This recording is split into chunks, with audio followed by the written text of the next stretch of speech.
What's up, Carnival Spirits? It's BstMstR, and I'm joined by Cali Green Too Fresh, the motherfucking Whoop. Carnival Spirits duo of destiny. No, I'm just making shit up. The Duo whole of Destiny, though. I like that. right, Spirits of the Dark Carnival with the very first, maybe the last, Never Say DieCast. You know why I called it the Never Say DieCast, Cali? Why? Well, because I just didn't know what to fucking call this live stream, right? So I did what only made sense to me in my brain, and I Googled today's date. And so I started scrolling down like all the fucking historical things that have happened on September 28th. And lo and behold, in 78, the year I was born, like just a month before I was born, Black Sabbath dropped their last album with Ozzy Osbourne, Never Say Die. And that was today, 42 years ago. So we're doing the Never Say Die cast in honor of Ozzy Osbourne, because I believe we need to give flowers to those who deserve it before they die, and not jump on a bandwagon and pretend that you had love when you coulda, shoulda shown that love when they're still around to accept it, even though we all know Ozzy ain't accepting nothing. He's chilling somewhere with his feet up. Like, he don't give a fuck. Yeah, and I heard he's not doing too good either. So I've been thinking about him. Oh, I just listened to what is a new album, I think, from Ozzy. Yeah, he's got a new album out. It's dope. It was dope. Like it popped up on my Spotify, and I was like, "Huh, what's this?" And it was dope. Ozzy was my second concert. It was a festival, but it was Ozzy and Faith No More outside Busch Gardens, maybe? I don't know. That was a long time ago. That's a good show right there. I'm pretty sure it was Faith No More, like 89. I see Mr. Bungle tracks popping up on my What's New feed. There was just a new one this last week. It's called Erasist. Man, I used to love all that. Faith No More to this day, but Mr. Bungle, I haven't dabbled in that in years. Holy shit. For the if you don't know what we're talking about, it's Mike Patton. Mike Patton's the artist that has different bands, But Mr. Bungle, highest recorded vocal range in college, Cali. I got into that weird shit in college when I met weird people on weird drugs. Yeah, that stuff gets pretty weird, especially like Mike Patton's like Tomahawk, and he's got some weird projects that are just him doing weird screechy noises. Yeah, I haven't checked all that stuff out. Phantomos, it's literally just right. No, but there's some dope shit. Actually, true story. There's an album like called Mike Patton versus the Executioners, and I actually sampled like a beat, like I took a loop from a beat from that album, and I made one of my very well-known Juggalo Agenda tracks from it. Which track? Oh, you're gonna have to listen and find out, I guess. But check it. Speaking of Juggalo, I don't remember. Oh, that's funny. No, this has been like an eventful kind of weekend for juggalos, for psychopathic juggalos, I think. Why is that? Is it because 2 fucking psychopathic releases dropped on the same day? Yeah, exactly. And I mean, when was the last time we saw that shit happen? Well, I mean, I feel you on that. Like, I feel like I kind of touched on this on the last stream with Ram. Like, we talked about Big Hoodoo's album, and I just finished listening to it. I know you've heard it a couple of times. So, like, not to be coy, but that shit is dope. But didn't see that coming. He just kind of dropped it out of nowhere. Whereas Ouija Mac has been just like, shoving mixtapes down our throat all year long, just kicking them in. So many so that I can't even keep up at this point. I knew that Zodiac was coming, but all of a sudden it was here. And I'm not going to lie, the fact that like Big Hoodoo had an album coming out, I think it overshadowed that a little bit, even though we had like such, because I've been hearing about Zodiac for months now. It's been a few months since I first heard him bring it up, or since I first saw him throw the symbol up. Because when he has a project, he doesn't shut the fuck up about it, and he'll just like, I mean, that's why like it's all part of the game, but bless his heart, like he knows how to fucking hammer it home, and he keeps it interesting. So I mean, if we're really gonna critique the motherfucker, he'll post all this random funny shit, and then the caption is just like Zodiac drops September. You know what I mean? Right. But no, that also, they were both like really good projects, honestly. I listened to Big Hoodoo's twice. The first time I had a lot going on and didn't give it a good proper listen. The second time I listened to it, I'm like, okay, this is dope. I'm gonna say at the same time though, and this is just me, but it doesn't compare to his last two albums. It's dope by all means, and is very needed for the Juggalo community, but with it having been so long for him dropping music, I mean, it seems like the album, the first song, it kind of drags, and it's not a bad song. It's weird because it's called like an intro, right? In parentheses. Yeah. And it's not an intro by any means. I mean, if anything, it is like the first track of the album, but it's a long track. It has a feature. Like yeah. But no, and then it goes from there and it picks up. But then I feel like somewhere along the line, it kind of like starts to drop again. I don't know. It was dope though. I remember one of the songs. I'm trying to think of which one it was. I think it was the third song on it, which I don't have a physical in front of me. Well, but it was like that's the one. That's the first song we all heard. It's that was "Bitch I'm Gone" because single.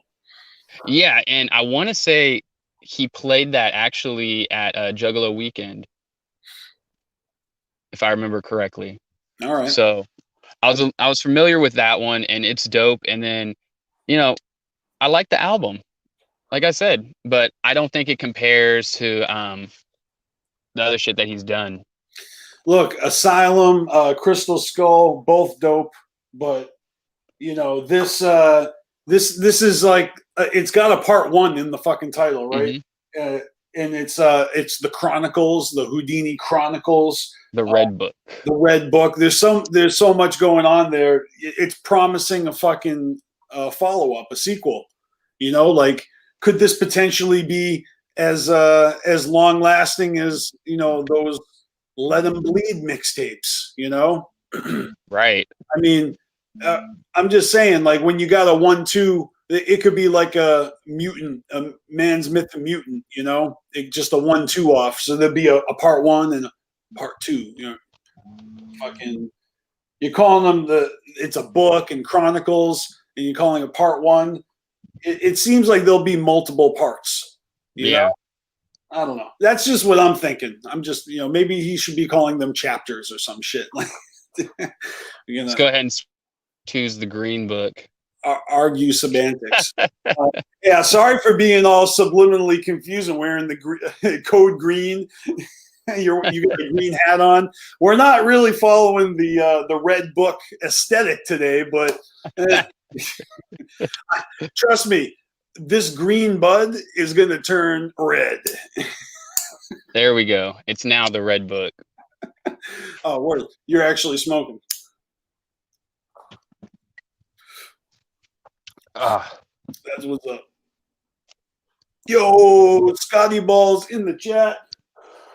What up, Scotty? Motherfuckers. That Ghetto Freak Show. What up, Jasmine? Oh, Ghetto Freak Show, get a hold of me. I got some freshness for you. For one.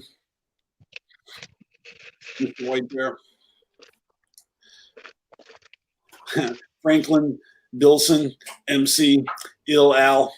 What up to all of you guys? Yeah, man. I'm glad you wanted to live stream today, Callie. Good timing. Good timing. I was free.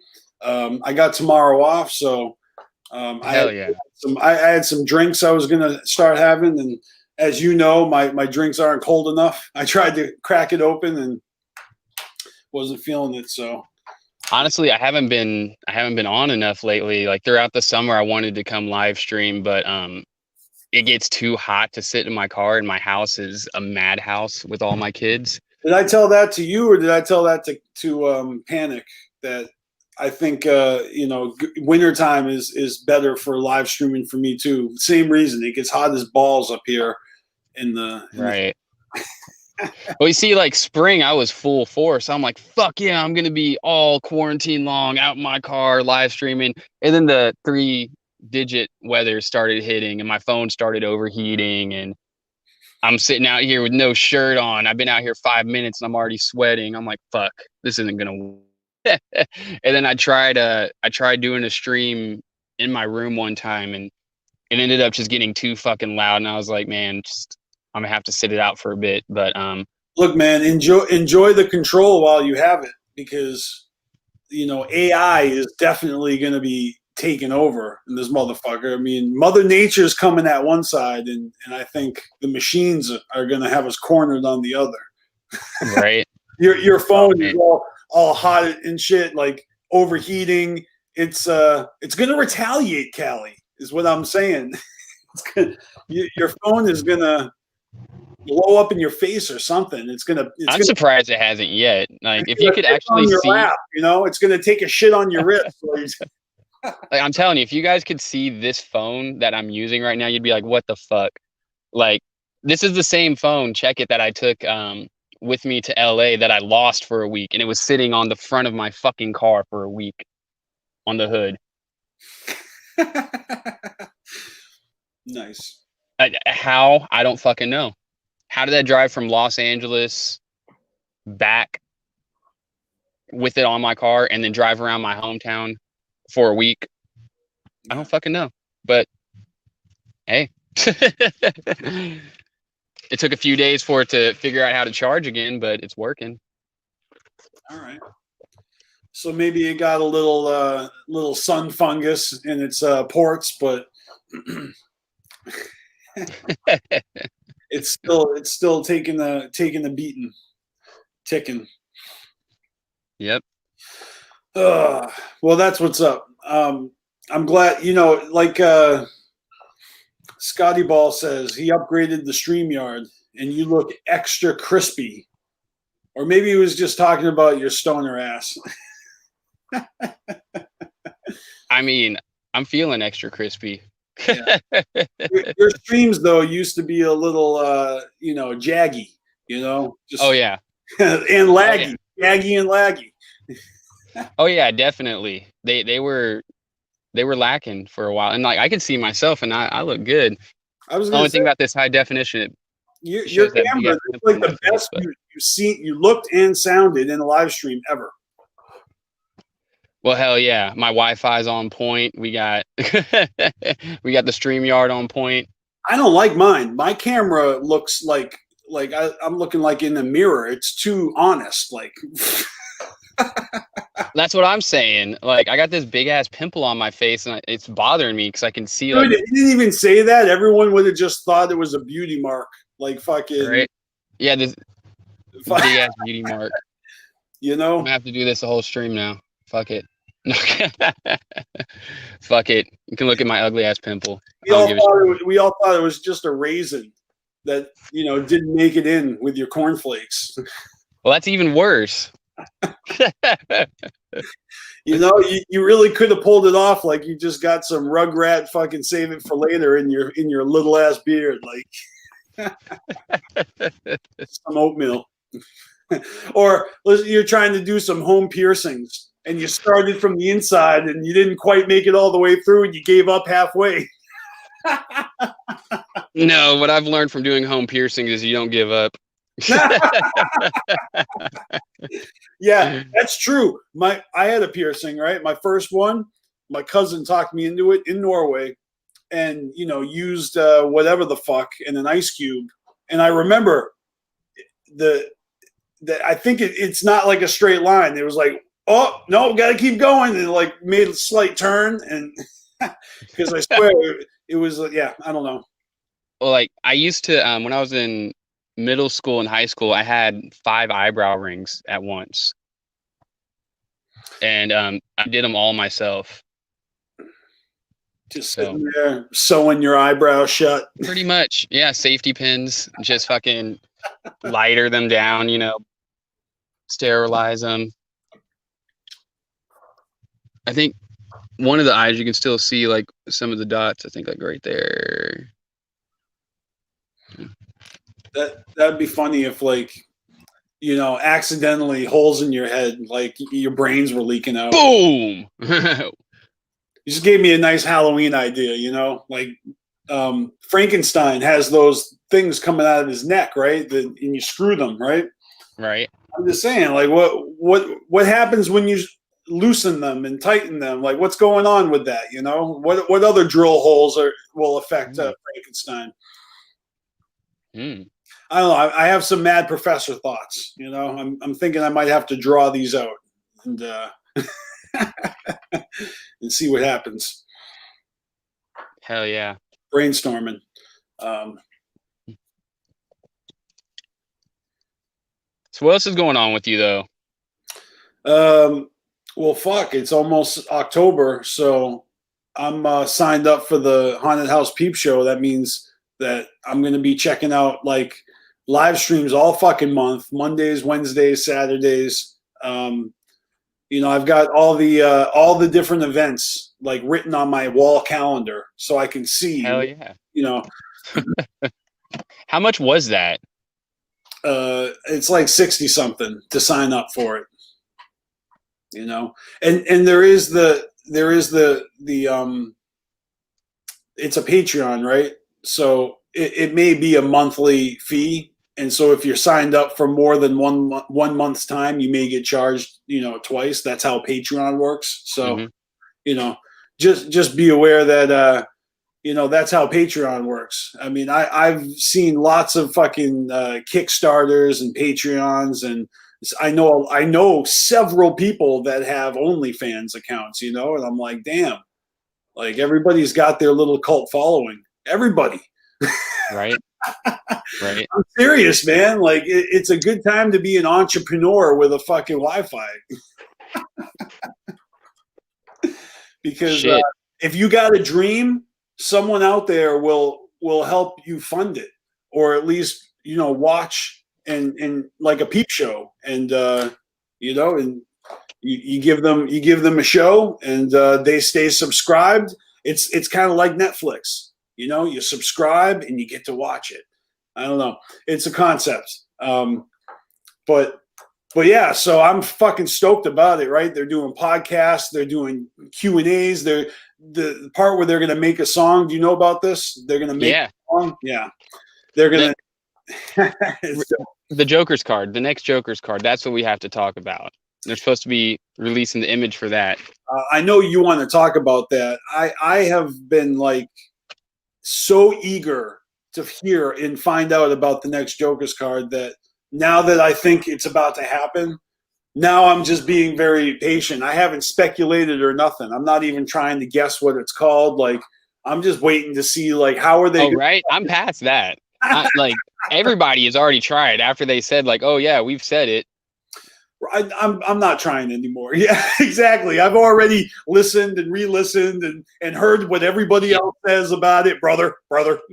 Yeah, right, brother. I can't tell you how, it's just in quarantine alone. Like how I was like at the beginning, I'm like, all right, I'm gonna decipher this. I got time.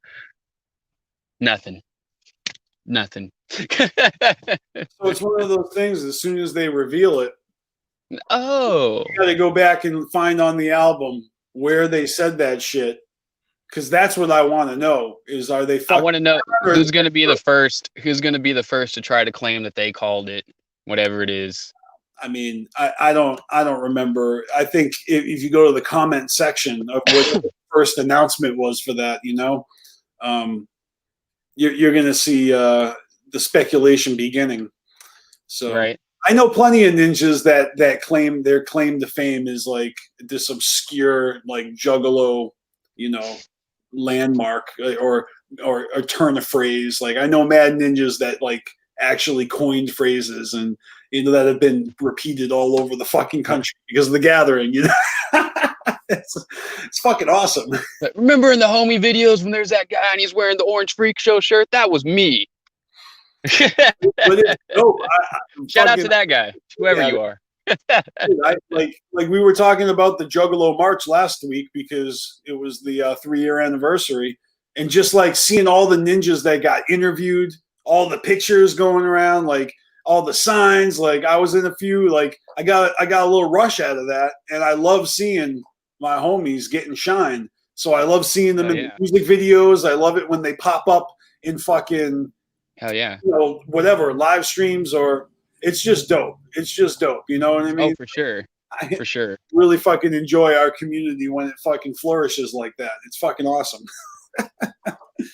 And I like being involved, you know? I can't lie. It's that's one of the things about our community compared to like other like music fan bases is we are very involved with what's going on. But I mean, they're involving us, and and that's so it's like I haven't taken advantage of all the invitations. There are so many things that I could have done, you know, like go to Violent J's house is on the table. You know, you got to fucking do the whole auction thing, and those auctions are batshit crazy, fucking getting overrun like fucking $665 million fucking dollars. Oh, come on now. I don't know how you fucking solve that problem. And I don't know how much they actually sold for. Do you know what they actually sold for? I'm going to find out because I know 2 people that are going to at least the Campfire Wednesday one, Campfire Stories. You know, shout out to Silent J. And, well, you know, he fucking said so in the chat, you know what I mean? I saw his post on Instagram, so I was like, dope. Proud of you. But, and then I got another homie, Connecticut, who's going. So, you know, I'm going to hear all about it firsthand story of the Campfire Stories. And I can't wait. But I'll be watching that shit live anyways, right here in the comfort of my own fucking domicile. I'm going to be drinking, smoking every Wednesday, every Monday, every Saturday. Yeah. It's going to be a party in my crib, and I'm going to be celebrating like Halloween with all the juggalos. It's going to be awesome. In lieu of going to a fucking Hallowicked or with no gathering this year, yeah, I'm all about it because without this year was totally void of any juggalo freshness for me. You know, so that sucks. This has been a rough year for a lot of people, but I got very lucky. I got very lucky. Yeah, you got something. You got. Remember, I fought for that too. Like I was like, nothing's gonna let me not go to this, and you've been missing out on a lot of shit, and then you finally get a bone. So, you know. Maybe that's how the universe works, right? You know, you get the bone, everyone else gets the bone, you get to go, everyone. You know, I think that, I'm sorry, you guys. I'm sorry. We can't all be happy at the same time. It's like a rotating door, you know? But no, like, you see, I'm jealous because I don't know if I'm going to have the money for this. So it's a weird timing. You know what I mean? Like all around. You are welcome to come over to my house and watch it with me. You know what? Fuck it. Fuck it. But yeah, man, like I was thinking about maybe doing like reviews or something. I don't know. I'll find a way to chime in with Carnival Spirits, and you know, I'll see how much there is worth, you know, sharing. I mean, I'm sure other people are gonna. I'm waiting to see who leaks it. Who leaks everything the day after? I mean, does it have to be me? It could be me. You know, our Twitter account is like dead. I'll just hop on it. Carnival Spirits is going to be live tweeting the whole peep show. I'm just going to sit there and tweet everything I see. Damn. Only if you guys think I should. I'm not trying to be obnoxious, but it might be fun to be obnoxious. Like we're not even using the Twitter for anything. Do people still tweet? Yeah, well, Twitter's I don't know what Twitter is. It might. I've always just known it, like for the last few years, I've known it as the dump site. That's just, you link it to everything and you just dump everything there. And we used to be all connected and everything was dumped, but you know, we got disconnected at some point. It might have been last year when we had a shutdown, or it might have been when, you know, Google Pages and Google Plus like kind of disappeared and there was a changing of the way that right. YouTube interacted with outside apps like Twitter and shit. Like, so that shit got disconnected. We never fixed it, but I don't know. I never really felt like I liked those hot links with no description, anyways. You know what I mean? Yeah. No, I never liked Twitter, like from the very beginning. Like, yeah. So I tried to tweet. I couldn't do it. I tried time and time again. I could not do it. Finally have a working Instagram though. Yes, good for you on that. And welcome to the 21st century for real. Because if you're not on the gram, do you even exist? I mean, I had an Instagram. I just never used it because I never used it. And then I don't know. I started doing other shit and I finally created one. No, we're not using all our social media right now. Chaos. What up, Don Chaos? I mean, we're not even using all our social media outlets. We've got tons of shit we don't use. You know, we got the CarnivalSpirits Tumblr page. That's a ghost town. You know, like Tumblr's been a ghost. Facebook has too much shit going on. Like, we got the page and we got the group. The group is unnecessary. So we got the page. We use the page. You know what I mean? Fucking come interact with us. We got access to the page. We'll talk to you using the page. We'll comment with the page. The group is actually unnecessary, just like Twitter. I don't know. Maybe Twitter's not necessary. How would we know what the president is thinking if we don't have Twitter? Right? Because isn't that how he communicates with America? It's through Twitter. I'm not going to fight about it, but he may not be our president much longer. And I'm born on. Try saying that to every one of my neighbors. Try.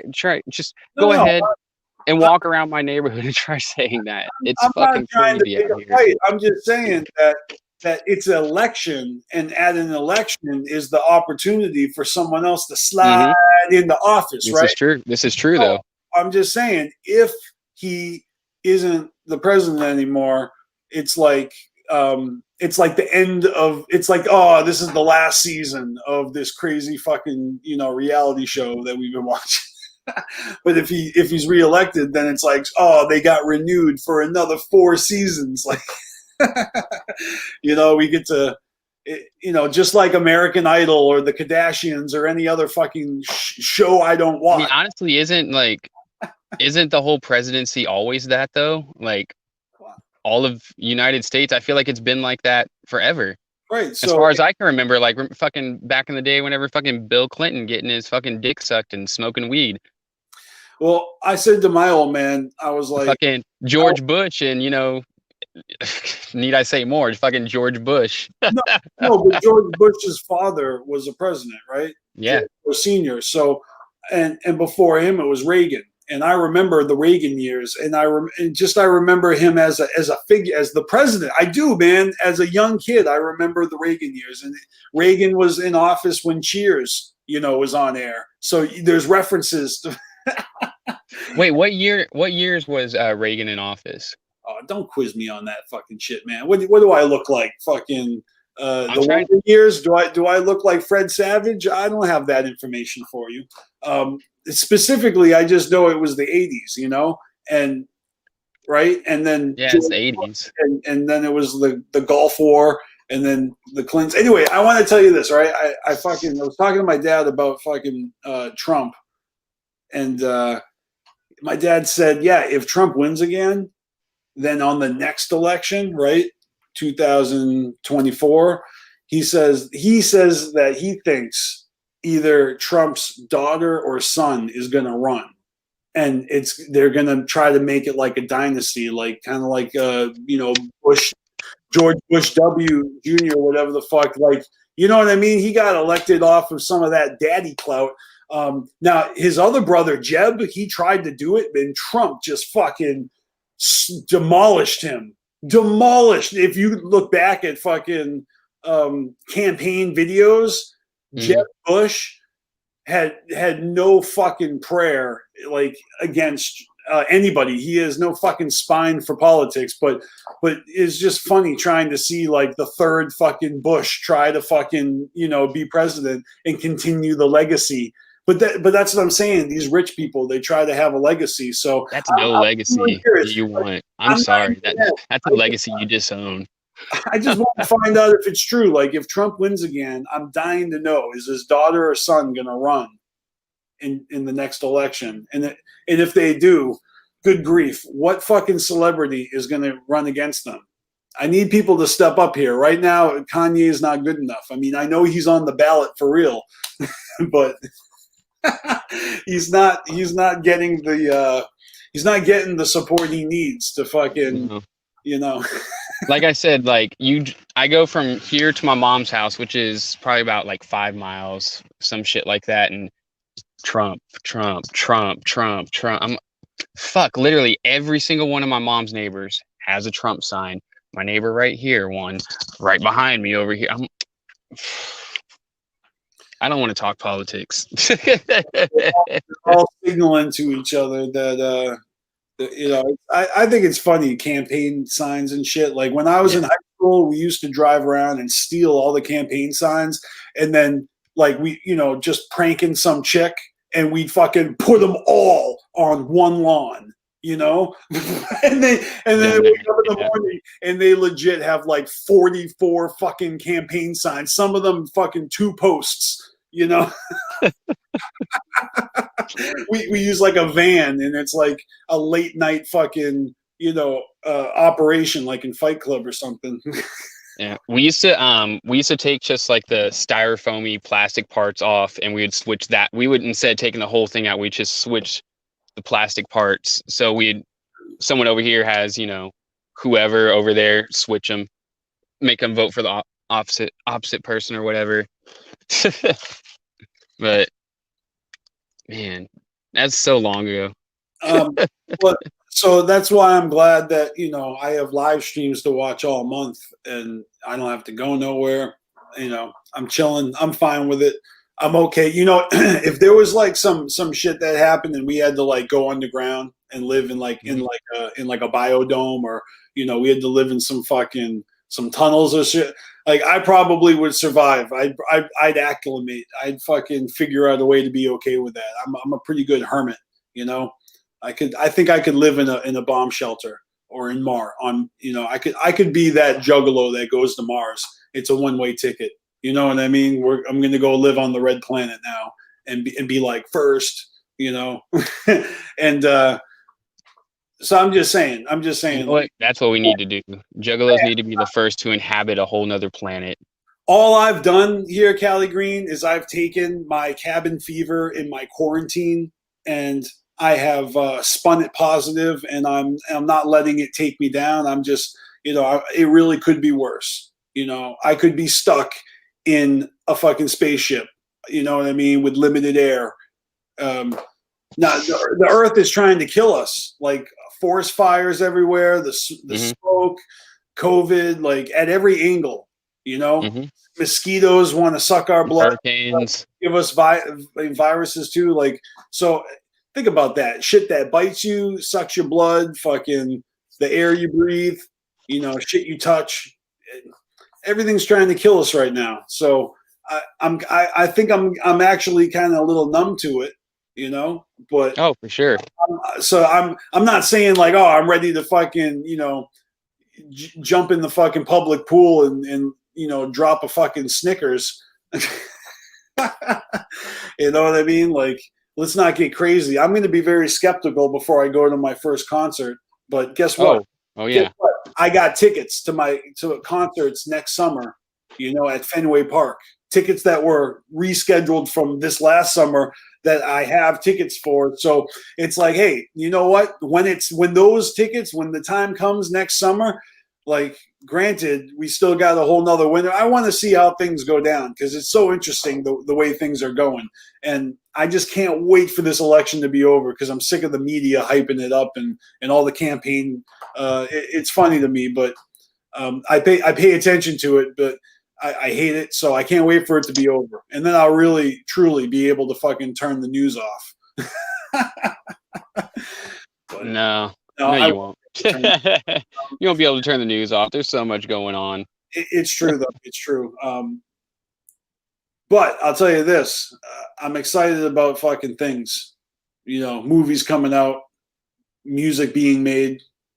My favorite artist, music I'm making. You know, I'm making an album. I talk about it. It's really fucking happening. Except my studio has been like taken away from me momentarily again for family. You know, my sister is. I had to move the studio. I was in my parents' basement, all sweet in the corner, but now there's a baby in the room, so I'm like, shut up, Suniva, while I'm trying to record. She's like screaming for the bubba.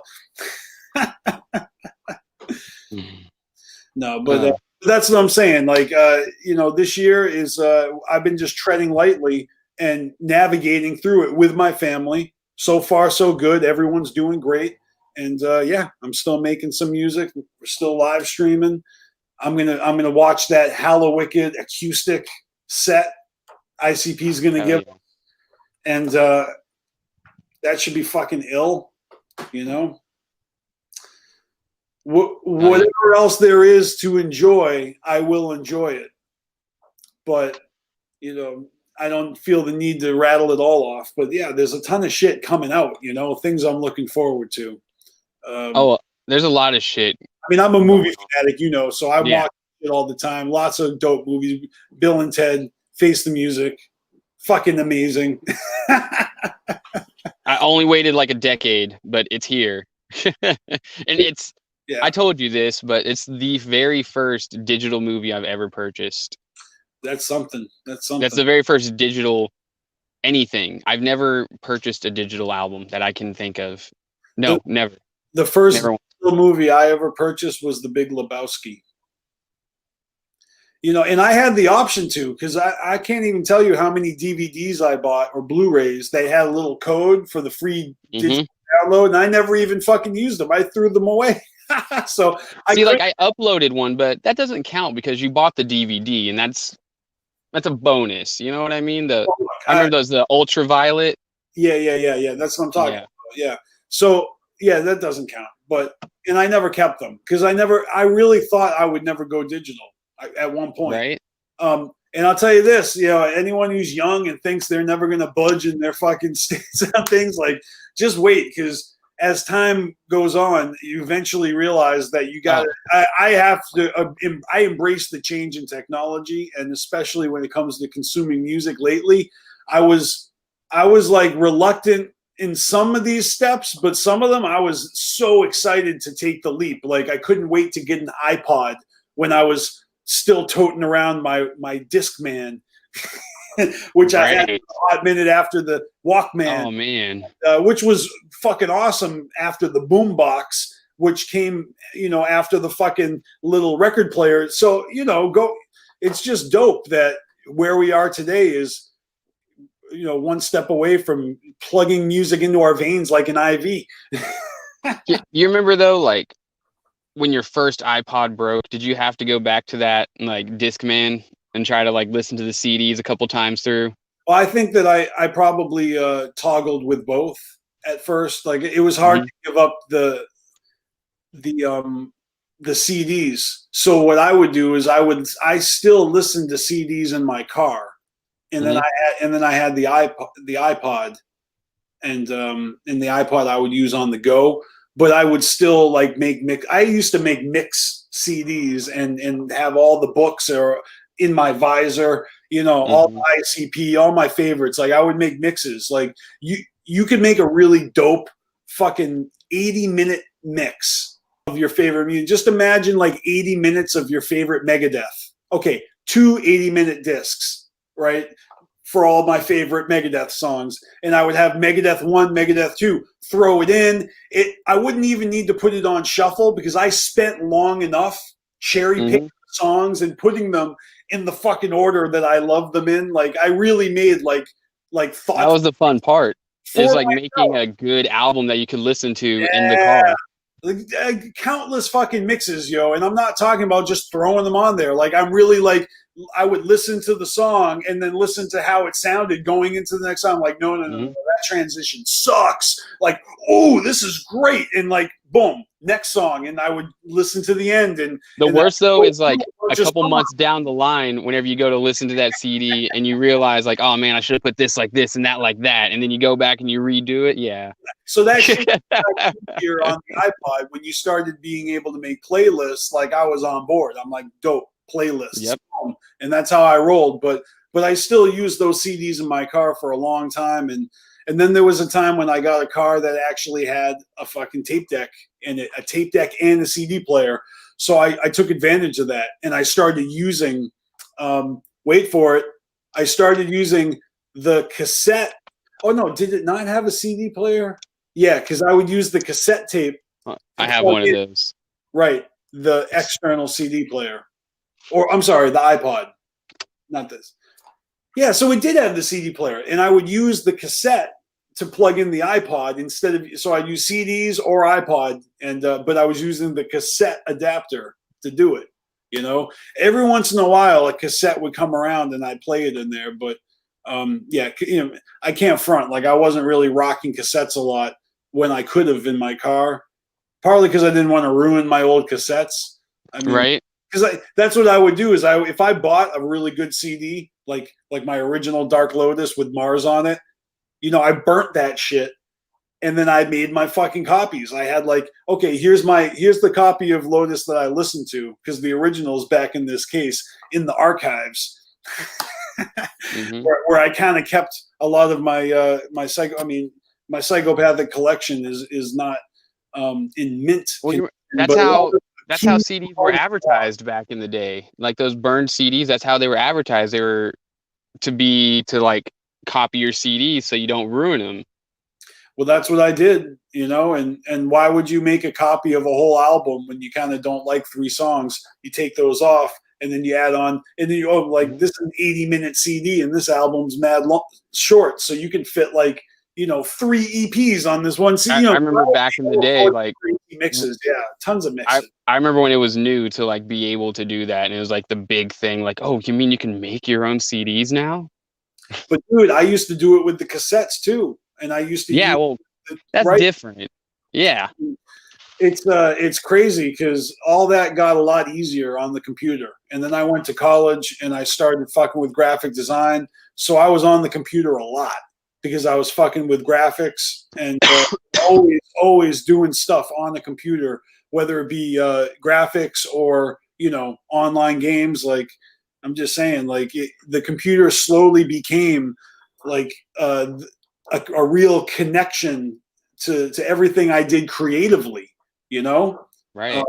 But then when social media kind of, you know, became a part of it, it was like, well, heck yeah, now what I do creatively can be shared right here and now. Boom, you know? Yeah, no, shit, this internet. I remember every aspect of the internet from beginning till now. You know what? It's crazy looking back how things were. I remember when Doom first came out, when that was brand fucking new.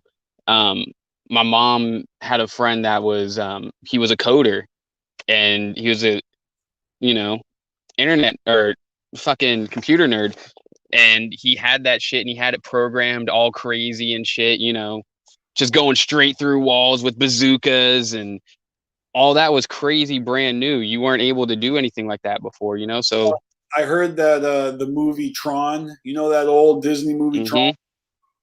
I heard that the video game made more money than the movie did. I'm just saying, the video game for Tron, and that movie was in the 80s, so it was like Atari, but the game made more money than the movie did.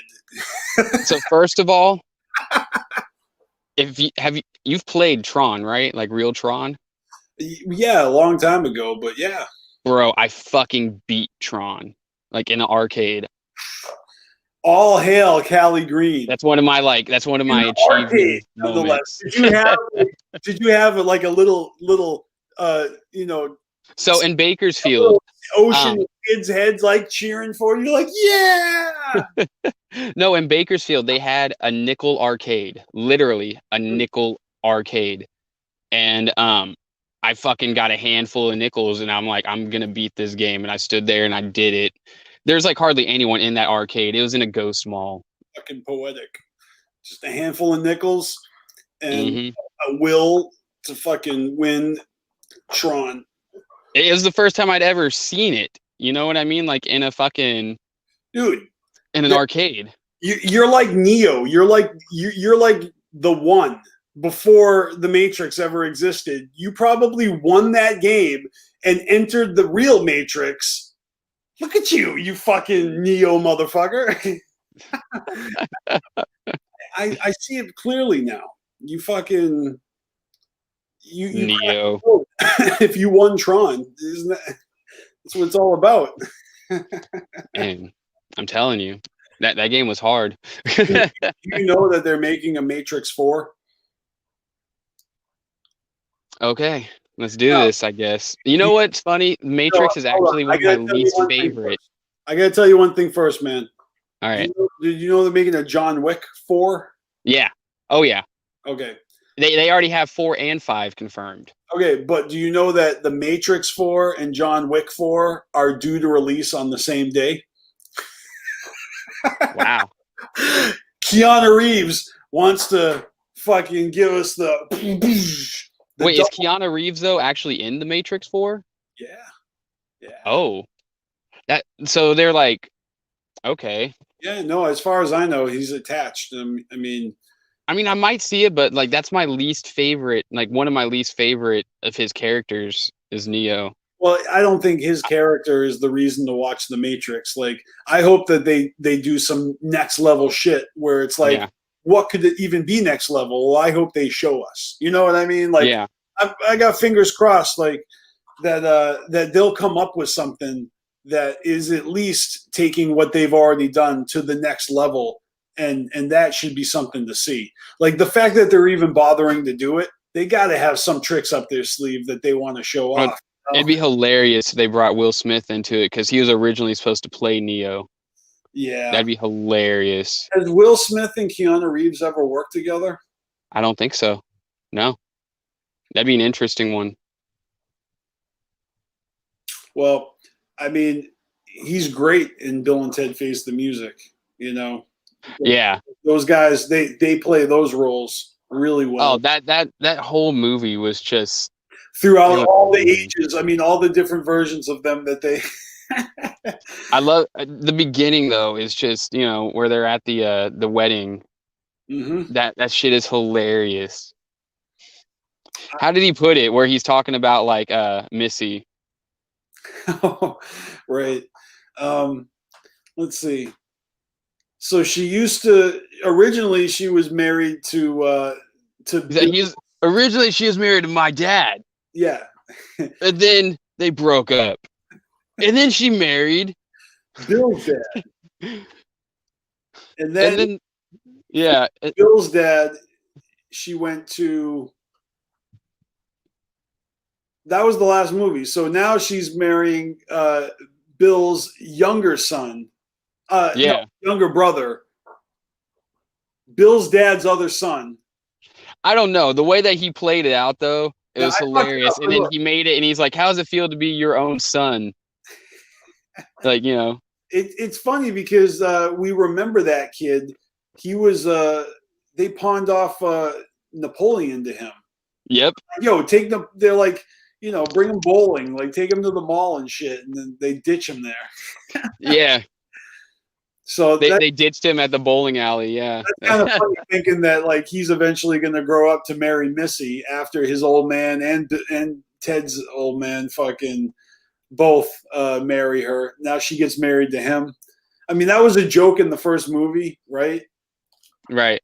Bill said that to Ted, like, "What's next? Oh, you'll be your own stepson or something." Yeah. Yeah. You'll be your own stepdad. And now his dad is his own son. I love it. It's like an incestuous wormhole. No, as soon as like I saw their daughters, though, I'm like, oh, okay. Like it was an immediate hint. It's like I know where this is going. They got their kids in here that's supposed to be passed on to them somehow. but still, it was played out so well. I like the way that their daughters were actually like really good at music, so it felt right that, naturally their kids would have the same enthusiasm for music, but they would actually have the talent. Like it skips generations or something. And let's be honest, their moms are the fucking princesses from old England. So, I'm imagining that is where the pedigree and the talent is coming from. Right. Right. No, their understanding of music was ridiculous. Yeah, and the princesses were in the band anyways. Like they were musicians themselves. So like obviously the offspring of Bill and Ted and the princesses would be these weird, like, but really fucking hip, chicks. It's like, oh, so you saved the world. They saved the world. They were the fucking chosen one. Yeah. It's like they grow up knowing that their parents are these people that no one else understands. You know what I mean? Like they don't. It's like, oh yeah, they're totally 16th century fucking whatever. Oh, that's crazy. That's crazy thinking about it. George Carlin, my man.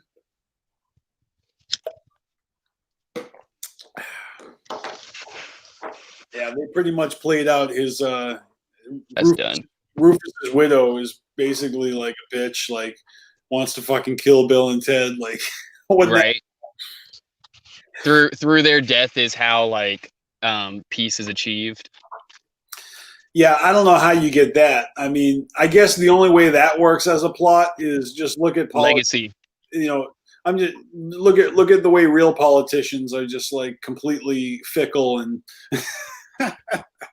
So it's right on point actually, but yeah, man, I don't know, dude. That movie is a trip because it was a long time coming.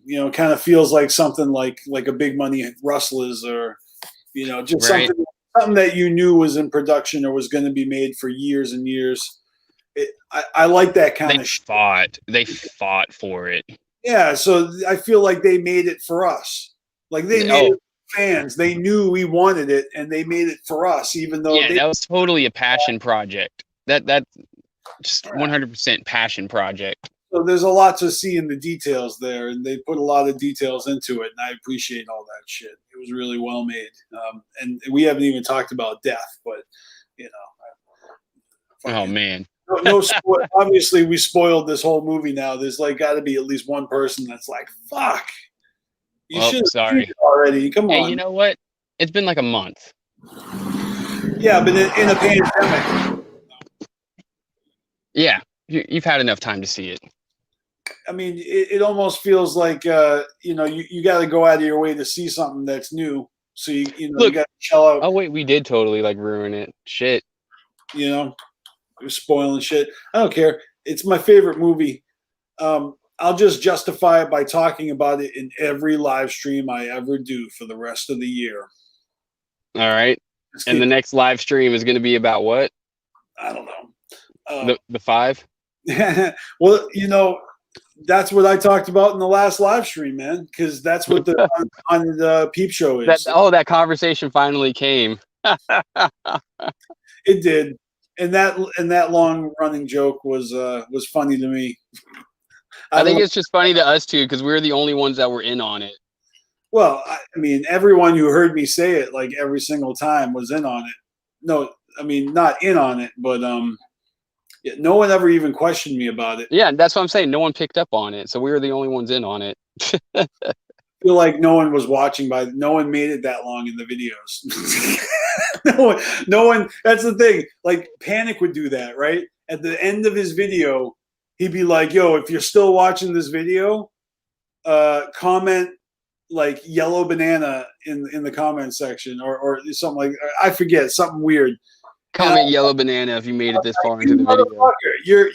You're testing us to see who lasted. I'm like, all right, I'll play. So I fucking leave my comment along with like 2 other people, even though his video had like 30 fucking views, but yeah, it's the thing is at the very, very end, there was like a little, a chore to do, not a chore, but a little task. A little chore. Yeah. A little homework assignment. I don't want to do that. You know what? It's funny. I've gotten to that point now where like I watch YouTube videos and make sure to hit the like and subscribe button. I'm like, fuck you. But I've always been really not like I've always really not liked that, It's funny because like I'm someone now who's supposed to be influencing people to do that kind of shit, through my label and all that. But you've always been an influencer. I've always been an influencer of that. Yeah. That's the thing, is you've been an influencer like before it was a term, before that expression existed. You've already been putting out countless mixtapes, releasing music, putting out, you know what I mean? Like doing photo shoots, releasing tons of fucking visuals, videos, and all sorts of fucking commentary on your own YouTube channel, and fucking, I don't even know how many collaborative projects here on Carnival Spirits, all for the love of that. Yeah. But that's been a lot of experience under your belt in multimedia. I'm just saying, you've been flexing a lot of skills, and really the only negative that you've ever had, the only obstacle is really just a shitty internet connection on live streaming. But come on. You gonna tell me that Cali Green 2 Fresh videos aren't dope as fuck, especially the way they're edited? I'm saying dope videos. I mean, they're edited pretty nice. You do a great job of fucking putting out your content, and with just a little bit of touches and a little bit of visual, right? The album art, whatever. Right. I like doing that. So I'm just saying those projects are fucking fun as fuck. Right? Which I'm probably gonna go back to doing some more of those. I'm the behind the scenes guy, and you are the fucking public figure that is doing you're the talker. So you're the influencer, when I'm the one that's like, doing the behind the scenes. I'm saying on your videos, that's how I see it, and you do a great job. You're fucking smoky and then talkative and opinionated, and you speak well, so and then you're always decked out in a completely different outfit, as if like you're Ouija Mac's like stepbrother or something. Like, you almost said stepchild. What's that? What's that about? Well, I was thinking about a redheaded stepchild, but I'm like, no, wait, you're not redheaded. But wait, you are redheaded. Yeah. Red chinned. red chin stepbrother of Ouija Mac, No, but you guys would be rivals if you weren't such in the same gang. gang. Shout out Ouija. Shout out Mac and his Zodiac. Zodiac. I was going to say album, but isn't it a mixtape? It's like a mixtape EP, which I haven't even really got to talk about that too much. So, look, you feeling it? You liking it? Ouija. Did you listen to it? Ouija. You're talking to Ouija? Ouija. I'm talking to you directly. Can you hear me, Ouija? Come on, bro. We want the next album. We're done with the mixtapes. They're cool, and I love them. I'm vibing them. But I know he's got something in the chamber. That's the old mixtape. It was number 17 on the charts. Can't you let it have its shine before you fucking crawl up his ass for another album? Listen, Ouija. I know that ICP doesn't release music as frequently as we want. And we've been walking. I've been walking with you, Ouija. Let's get to Wasteland already. Ooh, we want the Wasteland album. I feel you. That's been like what, in the works for how long? Has it been over a year, 2? How long? He's put out 2 mixtapes that are like spin-offs of the last album, The Walk to Wasteland. Gutter Water was the album. Right. Gutter Water. So, and then it was supposed to be Wasteland, but we've gotten 2 mixtapes that are like journeying to Wasteland. Right, but we also got mixtapes for Gutter Water. And then we got 2 Water Damage, and there was other labs, and there were all those fucking Death Plus mixtapes. Yeah. But I'm just saying, I'm ready for the next album, because whenever you listen to, you can't tell me that you listen to Gutter Water and then listen to anything else that he did next to that. There's no comparison. So they're all good. think he's saving But his best work? yes, I know he is. I know he is. And I'm ready to hear it. I'm ready to hear the best of it. Like, you know what I mean? Give us the mixtape shit after. Give us your forgotten freshness, you know? Like, well, he instead of just throwing it all out. Not letting anything go to waste, bro. He probably has more mixtapes for after. And honestly, like I said, like Zodiac is good. It's a good, like, cohesive listen, but I know he's got something better. I know it. Like I feel it. These beats are these tracks, just the way they were, like lyrically, you know, they were fun. I actually liked it, but it felt to me like he was stalling, like Mm-hmm. like these are just really just quick tracks that he did on Sunday morning. But yeah, I feel you. Like he's definitely got, after those fucking the Cypher video, like his debut to Psychopathic. Mm-hmm. I remember someone commenting recently that, like, you know, he just hasn't put anything else out as good as, you know, that first stuff that he did, Gutter Water, you know, the flow on that debut. But that's an opinion. I know a lot of people are feeling like the whole journey, you know, every fucking release, you know, every step, every brick in the wall, whatever you want to call it, you know, but he has put out a lot of fucking mixtapes, man. So if that Wasteland album is really coming out, then it doesn't. I don't think that these mixtapes affect how quickly that album's coming out. I think we could have had nothing and then this album comes out, or we could have had all these fucking mixtapes and then the album comes out. So really, it's just a win-win because the album's coming out and we've had all this bonus. I mean, I'm loving everything he's putting out. Like I said, I'm ready for that album release. But check it real quick. Ram Miller, that new Choir Boy Dank, that video was dope. I was actually I got to get a hold of Choir. And Josh, the dreads are coming. Oh, Choir Boy Dank. They're coming along. Holy shit, Callie Green, look at your hair. Oh yeah, man, I'm in the middle of dyeing them. Like I was about to throw hair dye in my hair, and you're like, "Yo," in like an hour, and I'm like, "All right, bet I'm not gonna throw the hair dye in my hair. I'm gonna wait." So there's something going on. It looked like a tarantula. Oh man, yeah, it's dreads. They're all over the place though. I got to twist them up. Like I said, I'm in the middle of dyeing them, so they look like shit right now. We asked what color, or is that a surprise? I'm going full fucking 6'9". Rainbow hair? Oh yeah, we're going full blown fucking rainbow. Nice. Does that rainbow dreads? Are you going for an actual like impersonation so you can like do a parody in a video and like? Nah, like let's be real here. I'll pull out the fucking pictures on my fucking Insta if you want to see. Like I did the rainbow hair in 2000. So you're just taking it back. You're taking it. You're bringing it. You're bringing it back. Like I think it was 05, 06 when I had rainbow hair. I can't remember.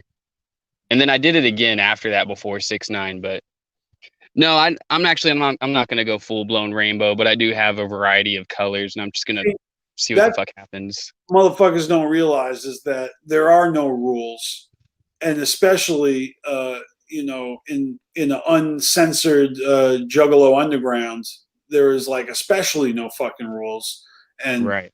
I appreciate motherfuckers that get decked out and then come out to shows. It's usually gatherings. I mean, people really get decked out for festivals, but for Juggalo events, motherfuckers get decked out anyways. Like, so every Juggalo event is that kind of event.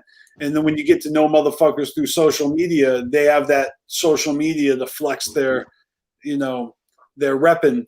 And so it becomes this like all year round thing, you know? Right. I mean, it really becomes like, you know, everyone basically promotes themselves as frequently as they want to as many or as few of an audience that can bear them or wants to follow. It's pretty hilarious how I feel the direction is it's just a fun place to be kicking around and to be a creative person. So I'm kind of stoked because quarantine might have brought a lot of creativity out. I'm not looking forward to songs about quarantining, but I hope that some dope ass fucking albums are coming out, that were written or recorded during this time. We've already had some amazing albums come out, and some of them, weren't even made this year. Like Dark Half, they just put out like a rarities album of shit that's never been released. Nice. That came out this past weekend. Nice. So that was dope. And yeah, as far as new shit goes, there's this one fucking fly that will not leave me alone. Dude, probably like take the bodies out of the trunk.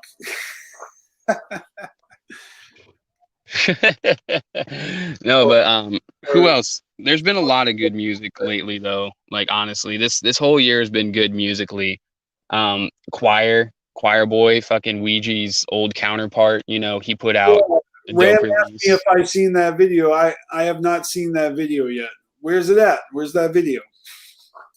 I can send it to you. It doesn't have many views at all. Is it a good track? What's the song called? Yeah, it's a good track. The video is so dope. Is it a new track? The track has never been heard before, and it's a video. That's where he fucked up. It's already been heard before. All right. Well, I don't know. I probably haven't heard it. It's not really that old though. You probably have not heard it because not many people have heard his album. He's got like next to no Spotify listeners, which is sad because he's talented. He's super talented. How close do you think we got to him being on the Juggalo radar along with Ouija? Like, do you think that Swagtooth would have worked on Psychopathic, or did they have to split? Like, I don't even know if I'm asking seriously or if I'm just rhetorically saying like, oh, wouldn't it be weird if they kept that together and Choir Boy Dank and whatever he brings to the table was actually on the spotlight, So check it. I can talk a little bit on I could speculate a little bit on this. I followed Swagtooth pretty much their whole fucking career. So what they posted publicly. You know what their statements have been, right? Ouija's always been out there. He's always been out there. And if you go back to their beginning shit, he's always had Juggalo references. They were making a big name for themselves at the time, and they had their biggest project to date come out the year that they decided to separate. Mm-hmm. But I think that there was too much for it to have worked. It would have combusted, honestly. Like, they would have gotten so far and it would have just blown up in their face. It would have been, anybody still talking about Light? Hey, Light, miss you, buddy. Man, Light just takes knocks after knocks. Like, I think the last thing I saw from him was his father in the hospital, but recovering for something. And fucking A. Hey, but that's like him using his Instagram like his own personal, friends and family Facebook account and giving a life update and shit. Like, nothing about music, No, but I feel like him trying to work with people caused his situation with Psychopathic and everything just to kind of go weird.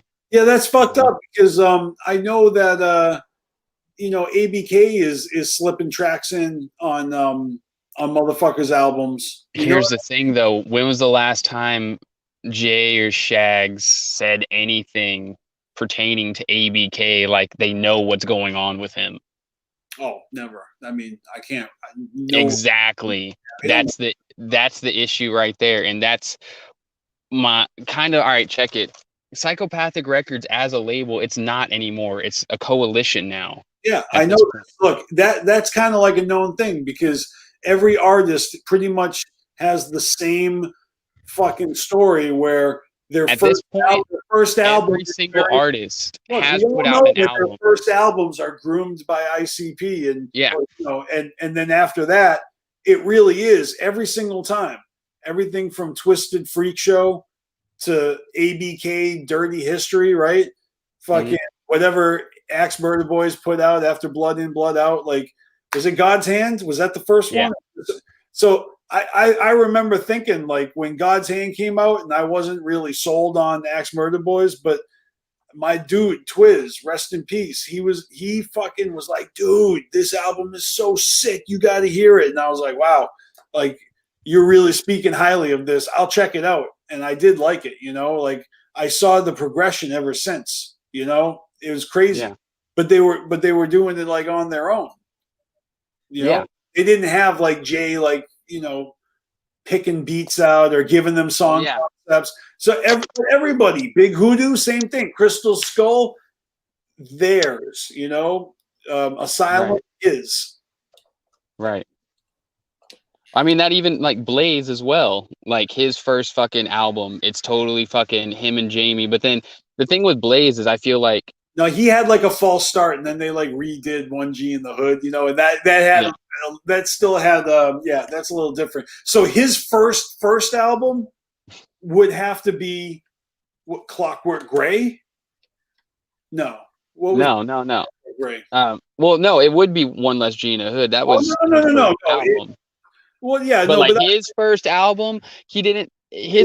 Honestly, if you think about it, his first real album would have to be fucking Gang Rags, because Jamie always had his hand in the pot. That doesn't count. That's his crutch. But that don't count because he probably still has. He does. No, you can't. That's not the same thing because that's just like as if they were in a group together, because they were and they are, like, they, you know what I mean, like they're a writing team is what that is. That's the same thing as Jay writing verses for Shaggy on ICP tracks or whatever. Like, yeah, okay, that's a good argument there. Like, it doesn't take anything away from Shaggy if you and your brother are writing lyrics and he's like, all right, I got these lyrics for us, check out yours and mine. You know what I mean? Like, that's fucking. Are you kidding? Yeah, no. Blaze's first album. Other rappers, you know what I mean? Like Ice-T, like ghost written other songs. Right. Right. And like you're totally on the right like mind frame of that, because everyone did have their hand kind of in like One Less G in the Hood, the same way that they did for ABK like a couple years later whenever he put out, what was it?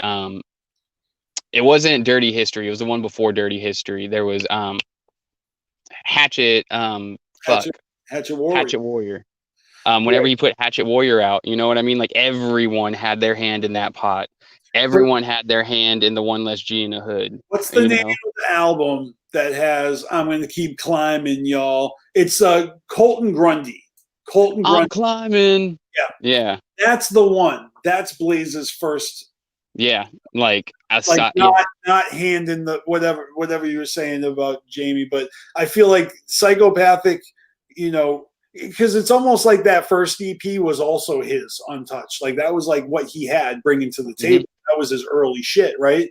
And then One Less G in the Hood had the Psychopathic touch. The touch.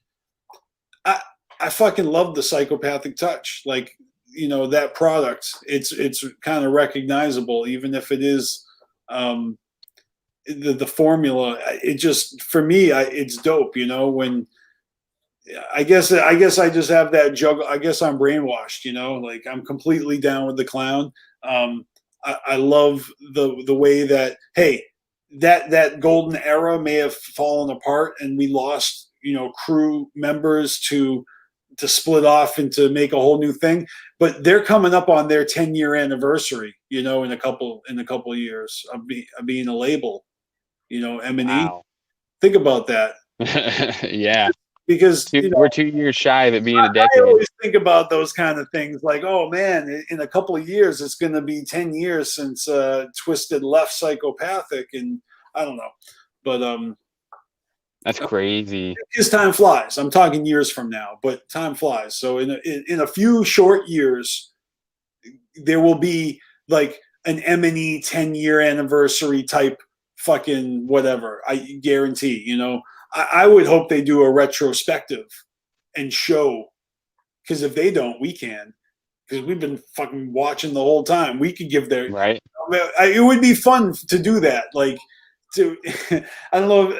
For me, it would be fun to like pick out and make a timeline and make a video like that. Same shit we used to do for You got me questioning. Did I ever do Blaze Gang Rags? Did I ever do that trilogy video? Did you? I don't know. I don't know. I got to go back and see if I did that or not, because and that's something that was a passion project for years too, because I went through and dug up the whole fucking background of that. I feel like it's like a stoner moment not to remember that. But honestly, you were working on that so long that I can't remember if you ever released it or not. But you should. I don't fucking know. I gotta go do some digging. I'm going to dig right now. Check it out. I'm going to find out right now. Yes, please do. I need to know if I did that or not. Gang Rags. Don Chaos. Callie Got Mail. Nope, you did not. Wow. Okay. All right. Well, we had fuck. All right. I'm gonna have to do that one. So by the end of the year, he has a new album out. He has a new album out. It's called Cadaver. Oh yeah. It's not actually out yet though, is it? No, it's just the single. Okay. They released the album art, which is dope. It's Mr. Eight Legs and the album art was dope, and the single video, it was fucking dope. I was digging it. Like, I'm gonna say something real quick. I'm actually excited to see what BstMstR does outside of Magic Ninja. I'm excited to see where he goes, if he goes anywhere. You haven't heard anything, or you're just saying in general? You're looking in general, yeah. Because despite all the bullshit, musically, I'm a fan of his. Look, I don't like Dave Mustaine as a person. I fucking love Megadeth, you know? Like, right. BstMstR, I'm 50-50 on him. He said some shit, he got all butt hurt, but you know, it is what it is. But that's kind of dwelling on the past. I mean, honestly, I'm excited to hear what he does musically. Charlie and the Filth Factory was musically the greatest fucking thing that he had done in his career up until that point. And has he done anything since? No, not really. No, he hasn't put out a cohesive project since. Music video though, or two, right? Yeah, he's put out some music videos, but he hasn't done like an actual project since Charlie. And well, that one had tickets. You know.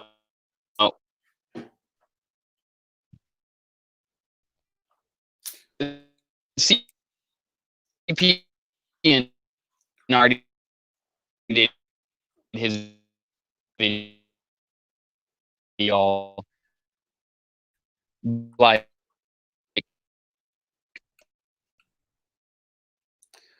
I couldn't hear any of that. You were all choppy. Sorry, bro. And he's gone.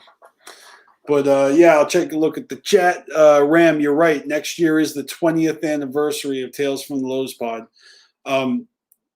I think that I'm probably going to be releasing a bunch of videos for the 20th anniversary of a lot of things next year. That 20th anniversary of my first gathering, when I got my hands on Tales from the Lotus Pod, got to see them live. So I've got a lot of pictures from that gathering. I'm going to make a slideshow. And yeah, that fucking album changed a lot of things, fucking set a lot of things in motion. That whole era was dope. And yes, it totally can be 20 years old.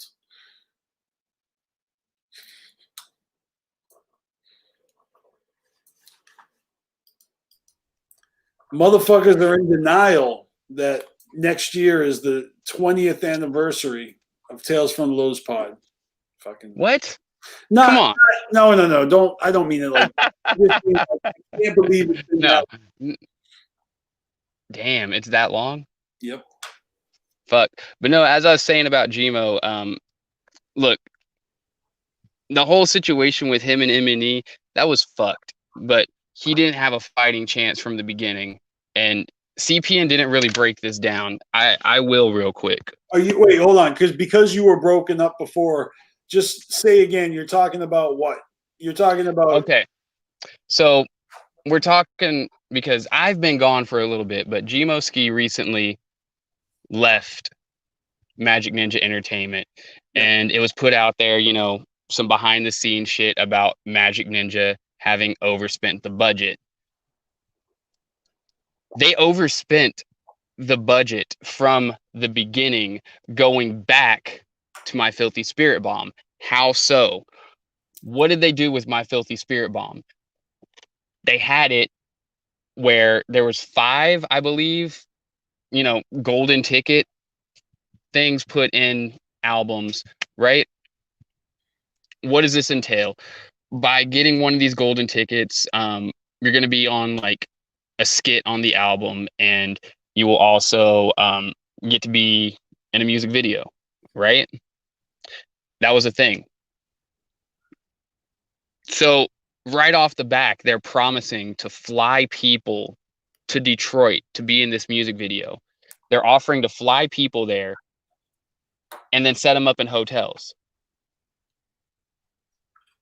The fucking budget is half spent right there before even making the first music video.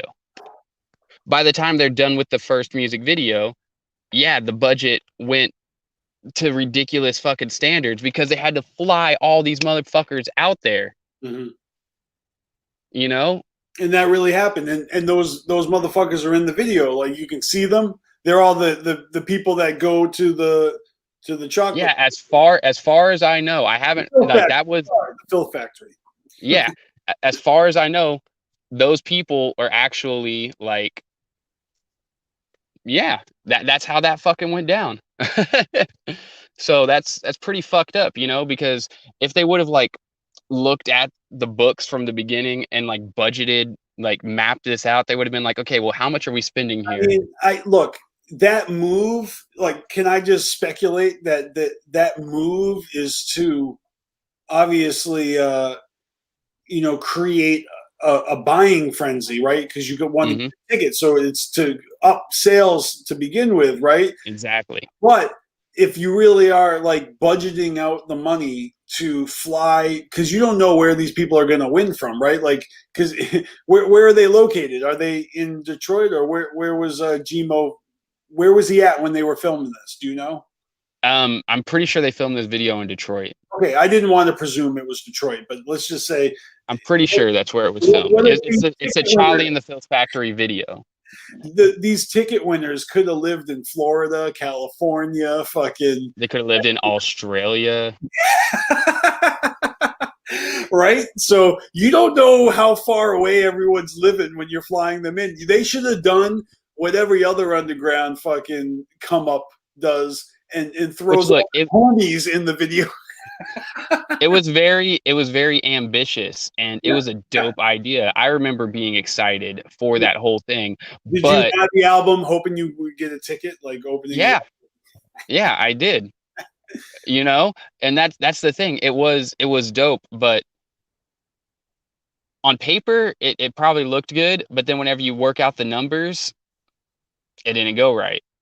Isn't that what looking good on paper means, though? Yeah. And trust me, like, I understand this looking good on paper shit all too well, like, these days. Like, but I'm just joking, man, because we're just talking, and we're not like we didn't swear into the court, you know what I mean? So I'm just joshing, but I swear to God, I don't know how to do my own taxes. I got audited once, so I have to trust a motherfucker. You know what I mean? Like, we all gotta work together to keep our heads up in this crazy world. And Gmo, he needs a new outlet for his rapping. Like, if he's no longer part of Magic Ninja, then he's got to go somewhere else, or he's got to get independent.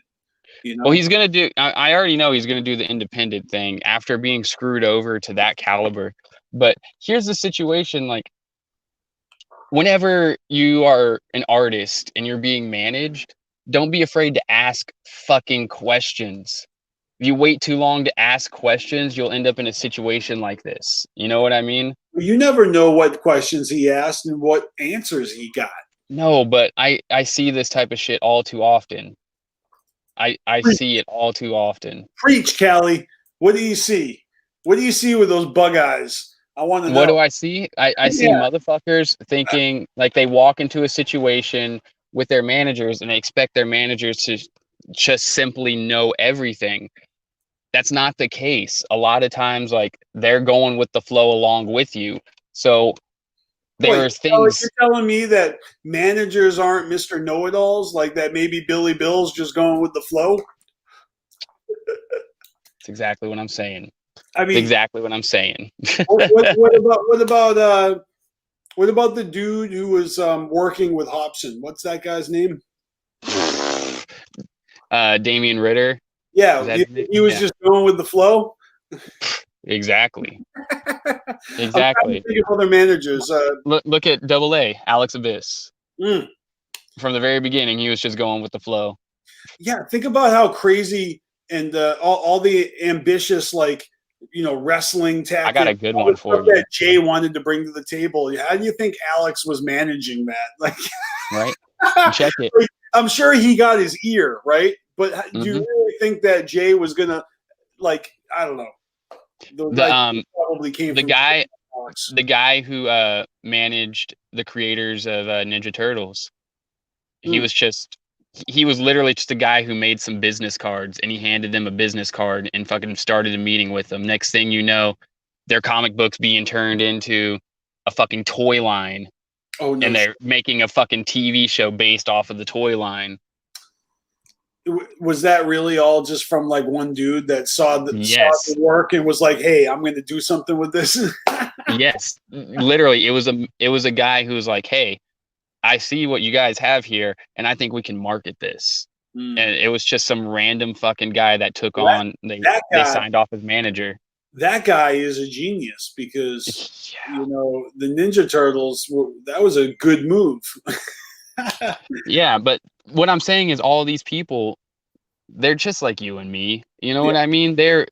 Some of them have better connections than others, but that doesn't mean that they're gonna take your product and put something out there quality.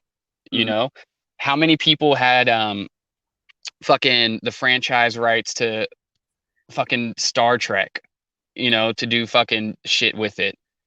They've had some of the worst luck over the years with like their toys and marketing. Why? Because they just fucking handed it off to anyone.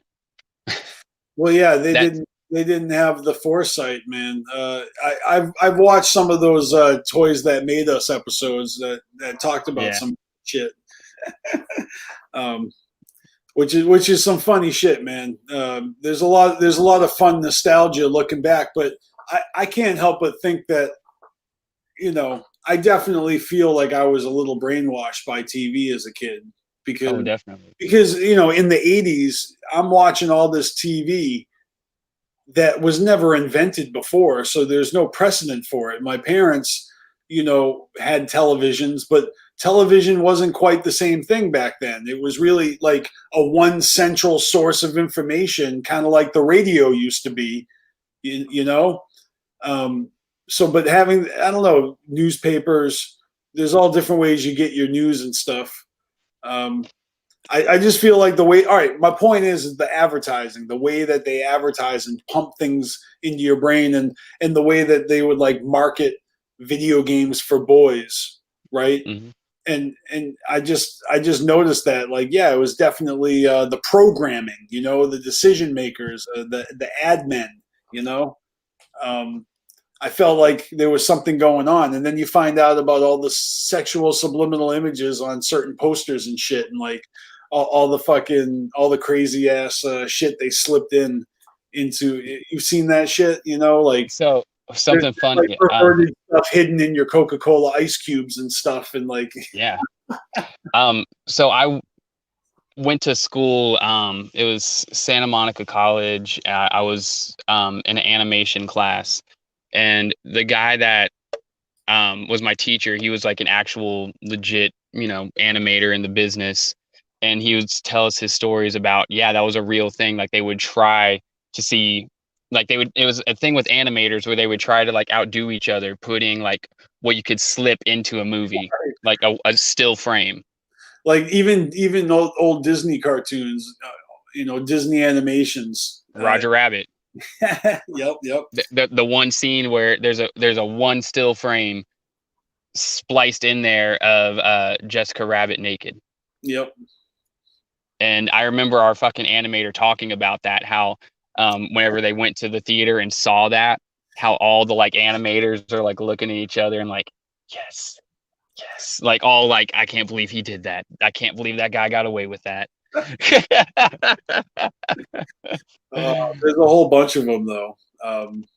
Like on the cover of Little Mermaid, they put dicks in the background, and I don't know. Oh, bro, look at the Shira Castle. Oh Jesus, I don't know if I want to. The Shira Castle. It's literally like you see the ball sack, and then you see the big fucking the dick, Right. but then it's got a bunch of shit surrounding it, so you can't really tell. But you're literally like basically walking into the ball sack. Like that's where the door is at. Fucking shit. Yeah, I just saw that one the other day. I was like, I just saw you'd appreciate this fun fact. I saw this meme or this video that said that in the movie for Transformers, when they killed Optimus Prime, spoiler alert, at the end of the movie, there was such a backlash from the fans that apparently the G.I. Joe movie that they were making, they re-edited it and redubbed it to change it so that G.I. Joe doesn't die at the end. But originally he was gonna. But because everyone was so pissed about Optimus Prime, they actually like fucking let him live at the end of G.I. Joe. I don't remember the G.I. Joe movie, but I remember the Transformers movie. The G.I. Joe movie I actually like better than the Transformers movies. There's two of them. I'm not talking about the live action ones that came out. Oh. No, not talking about the cartoon movies. Yeah, that's the one. I don't remember the G.I. Joe cartoon movie. Yeah, I remember G.I. Joe the show, not the movie, but I remember Transformers the show and the movie because the movie was dope as fuck. It had Weird Al Yankovic on the on the soundtrack and a bunch of other motherfuckers. There's a lot of hidden gems there in the 80s, like when it comes to like movies, like from cartoons, so many. Yeah, so I'm just saying that I think I might be one of the first generation to ever get like hooked on television, and I think it might have had long lasting effects on my brain. You know, just being like ready, able, and on board to hop on computers for long periods of time and to surf the web. You know, going all the way back to like the late '90s, and then obviously when devices. I feel like there's no benefit to all my years experience dealing with technology growth because it's gotten so good that now it's just anything before that is like, you know, pencil sharpeners that you got to fucking empty all the things out of still. I mean, it's just crazy what they can do today. We are really living in the future. It's fucking beautiful. I wonder if they still have those in school. I don't think so. No, come on. Electric pencil sharpeners have been around for a long time. I mean, I even got this hole puncher that's so precise. three hole punch because I'm using a binder because I'm actually using paper that I print. Remember how back in the day, like you had like teachers would have to cut their own paper and shit? The big fucking paper cutter. Oh yeah, paper cutters. I use them all the time, man. For art projects and shit. So I remember like they would print shit out. They would like print shit out like worksheets and shit. But then the paper would be double length, so they'd have to like fucking chop it. But I remember those fucking classrooms were dangerous as fuck back in the day. I remember when I was really young, printers. When you printed something, it had a slip of paper with little holes on the right and the left that were perforated, and you had to tear it off on the right and the left. So when you printed something, you had to tear the circles off both sides. Yeah, the papers were connected like toilet paper. Yeah, no, it'd come out like it'd come out. Wow. I mean, and shit like, you know, the screen was just green, you know, and dark green. It wasn't color yet. Right. I mean, go back and look at the graphics on the movie Tron, okay? Mm-hmm. If you look at those graphics, and you look at the way that computers are portrayed in movies, like, and then even going into the 90s, and you look at the way computers are portrayed, like the difference between computers and like War Games with Matthew Broderick in the early 80s, and then look at I don't know, like movie like Hackers with River Phoenix in the early 90s. And there's so many other examples, but then look at remember that movie Will Smith made called Enemy of the State? Mm-hmm. That was like in the early 2000s or the late 90s, early 2000s, and even looking at the way they portray their surveillance and the computers in that movie is like a fucking super jump to the one in the early 90s. And the one in the early 90s is kind of, I mean, like, look at the movie Hackers in the early 90s. That shit's all fucking smoke and mirrors. Like, what are you showing me here? It's a bunch of rejected animations from the Lawnmower Man. Like, no. I'm gonna have to go watch that now. I've got that movie over here, and I've been thinking about watching it. Yeah. Fucking Matthew Lillard. Who else was in that? Matthew Lillard was in that, and well, that dude that was in Super Mario Brothers. He was the bad guy. Oh God, I don't know his name. My kids watch that movie. My kids actually, that's one of their nighttime movies. Like, I have like a stack of movies that they put on at bedtime. Princess Toadstool is Samantha Mathis, and Bob Hopkins, and then he's Mario. Fucking Luigi is that motherfucker who's in everything. Guillermo or something. The motherfucker who's in everything. We'll leave him at that. Yeah. That's good enough. I like that. I like that movie, but it's not available digitally. I've noticed it's not available on digital formats, to at least that I know of, to own. What, Hackers? No, not Hackers. I own Hackers. Okay. Talking about Super Mario Brothers, the movie. Oh, that I can't find. Yeah, it's out there. Hmm. It's out there. I mean, I have it. I know it's out there. It's just not available where I get movies. Gotcha. Yeah, that actually I think it's in the Walmart like the $5 bin right now. Of course it is. I have such a DVD collection, man, like, for real. And I don't even know what I have. I actually came to a point where I learned how to rip DVDs on my computer. So I'd use the Mac, and I would rip DVDs, and I would have now the movie as a movie file on the computer that I would then save on a backup. So there's just no ends to the piracy and the. Well, you see, you do that, and then you throw it on Plex, and you could just stream it on your TV. Right. That's what we're over here doing these days. I got my stepdad's Plex account, and I just say, hey, I want to watch such and such. He's like, okay. Like a day or two later, it's there. Well, a day or two, that's not bad. Sometimes, like, he gets me some shit immediately. Like, I wanted to watch Yoga Hosers. Mm-hmm. I'd never seen it. I'd actually never seen it, and I told him he needed to put it on there because I'd never seen Tusk either. And I finally fucking watched Tusk. This was actually just like a week ago. Both back to back. Yeah. Oh my Lord. Tusk disturbed the fuck out of me. It's hard to do that too. It's really hard to do that. Yeah. Kevin Smith really did something with Tusk, but what do you think of Yoga Hosers? I liked it.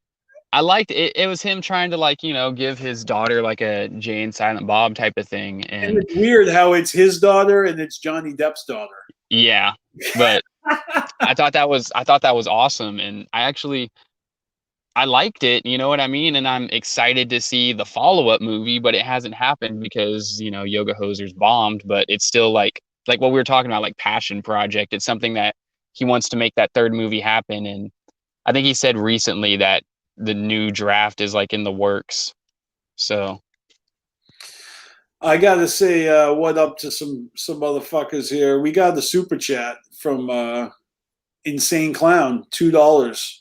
It says CA. Does that mean from California? I don't know what CA means, or that's just what you wrote.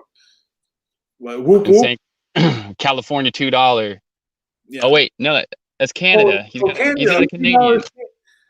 I mean, is the there's a Canadian flag on the fucking mask. Yeah, on his avatar.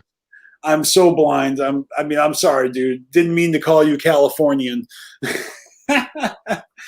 That's like, yeah, Canada. You know, I don't know how's Canada doing right now in the apocalypse. Are they hanging tight? We got a whoop whoop from Canada. That's a dope. I mean, I think Canada, they're doing better than we are. I think everyone is, though. Well, I don't know what Canada's doing for elections right now, but we're about to have president elections next month on my birthday, so I'm excited. It's going to be Thanks, Ninja. Thanks, Ninja with the pencil. Yeah, they're doing great in Canada. Yeah, Ninja with a pencil. He's up in Canada. Oh, thank you, Ecoside Fiend, with the super delayed response to John Leguizamo. John Leguizamo. Am I saying that right? Leguizamo. John Lego. Logo di Sofia. John Miller. Bootlegging should be legal. And then Kyle Driver. How you doing, son? I'm not getting fighting anymore. It's still funny. I'm not your dad though. And then Panik. What up, Panik? Panik, whoop whoop.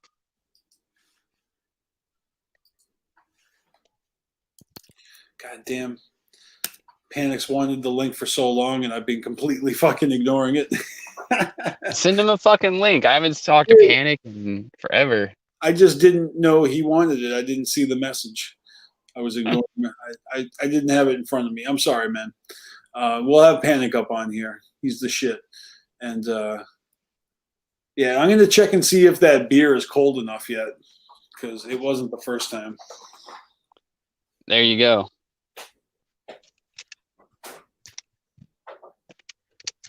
So who all's in the chat still? Sup, everyone?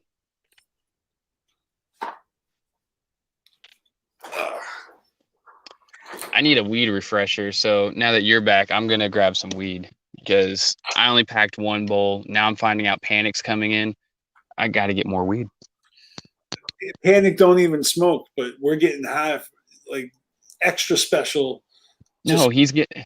I'm just going to blow it right into my microphone. Oh, right here. Oh, yeah, that shit don't work. I tried. I'm pretty sure there's footage of me doing that. You know what, though? I mean, if you're actually in person with someone, you get that contact. Have you ever been like near someone who's like on mushrooms or something and then you start feeling it? You mean like in the movie Midsummer? No. We recently like sympathy pains. Yeah, exactly. Like sympathy high. What up, Panik? What up? What up, Callie? Whoop, whoop. Long time, Panik. Yeah, it's been a while. Look at these three amigos. Yeah, man. We had a nice stream before, you, me, and Ram, and today Callie was the one who initiated this. So, it's good to have you on here. What's good, Panik? How you doing?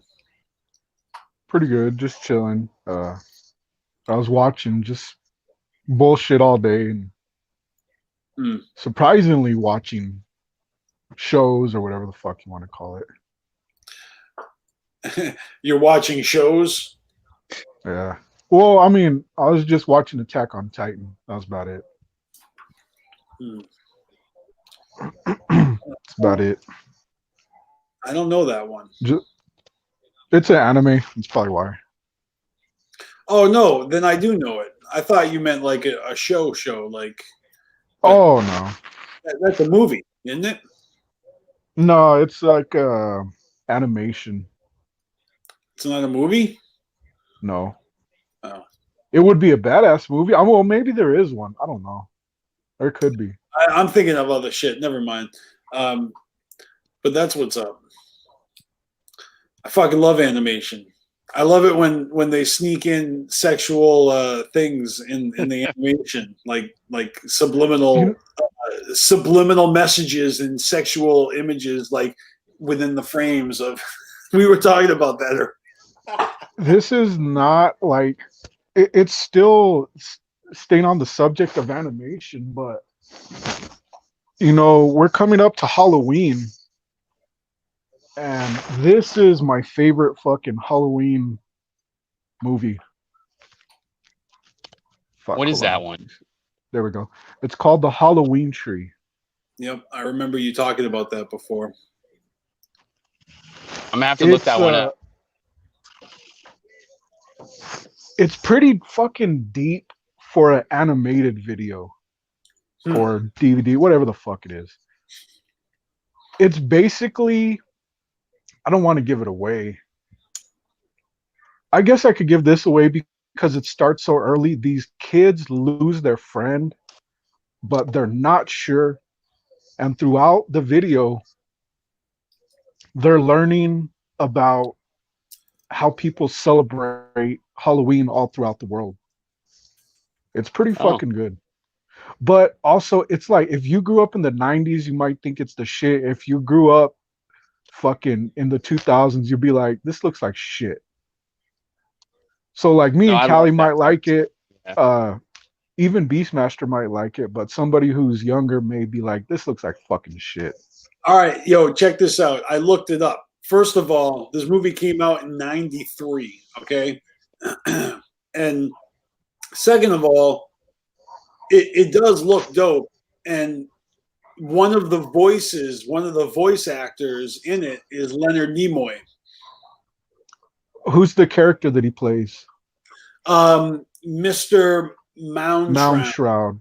Moundshroud. Yeah. That fucking name right there was weird because like my whole life, have you ever had this like word stuck in your head that you don't know what the fuck it is? I always had this like this fucking word that was stuck in my head. I would think about it every now and then. I had no fucking clue what it was. It was just something that I thought about throughout my life. And I'd say like 6-7 years ago, I bought this movie and then I heard the name and I'm like, that's what the fucking name is. Like, it's been haunting me my whole life. Didn't know what the fuck it was. And then I finally found out when I got that movie. It was weird. Maybe that's just me. I don't know. Well, I'm obsessed with movies, so I would definitely check it out. But it looks like they made a series on Cartoon Network for this, unless this is just aired on Cartoon Network.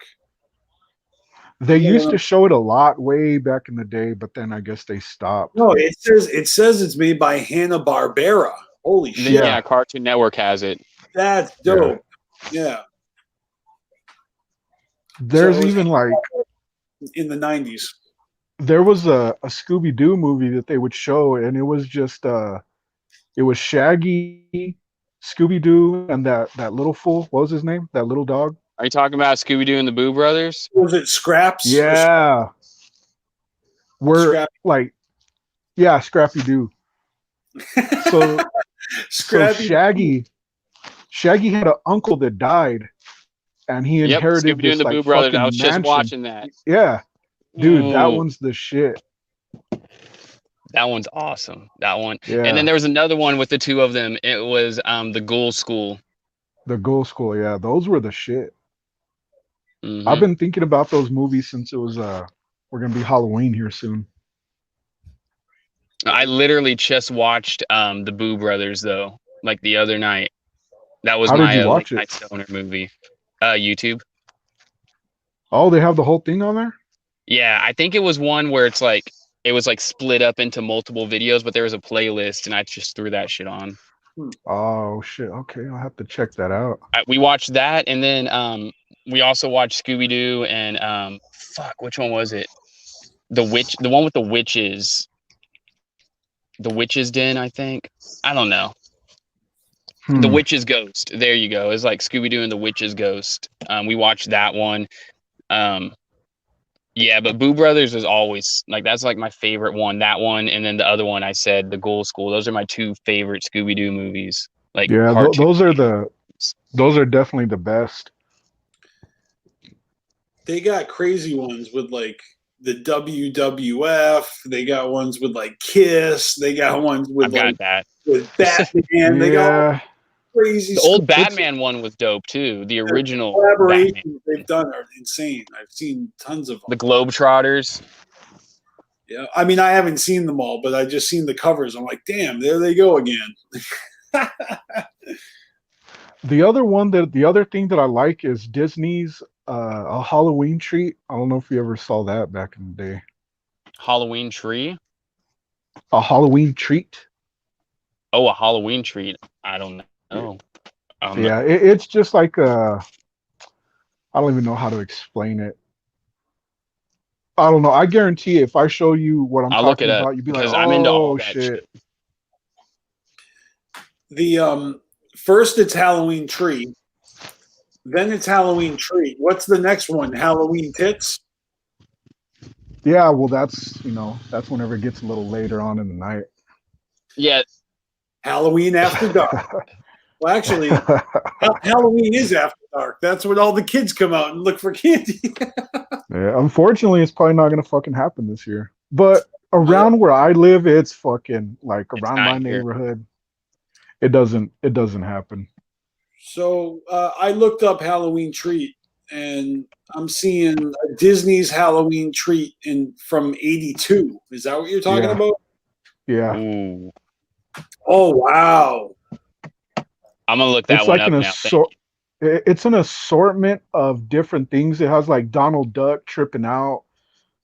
I want to say he's like rolling around his house with a fucking shotgun. Now that I think about it, this has Mickey Mouse, Donald Duck, the in the Seven Dwarfs, Cruella DeVille from the. We're showing our fucking age, man. And it's got Peter Pan and Captain Hook and the fucking crocodile. Yeah. And I'm sold. Pluto. I'm fucking sold. Let's get it. Pluto? It's the shit, dude. Is that his name? The dog? Pluto? Yeah, Pluto. And I want to say, like, it starts out with the very, like, theatrical, like a ghost and, like, I don't know. It's just, it was something that would show every fucking Halloween. This have, because The Adventures of Ichabod and Mr. Toad is from 1949, and this is popping up. The picture of this is popping up. And I'm looking at it showed an assortment of different things. Like I think I remember it actually. I think it's literally an assortment of like different clips and things from like different movies, so look, like type of thing where it shows like they're horror related.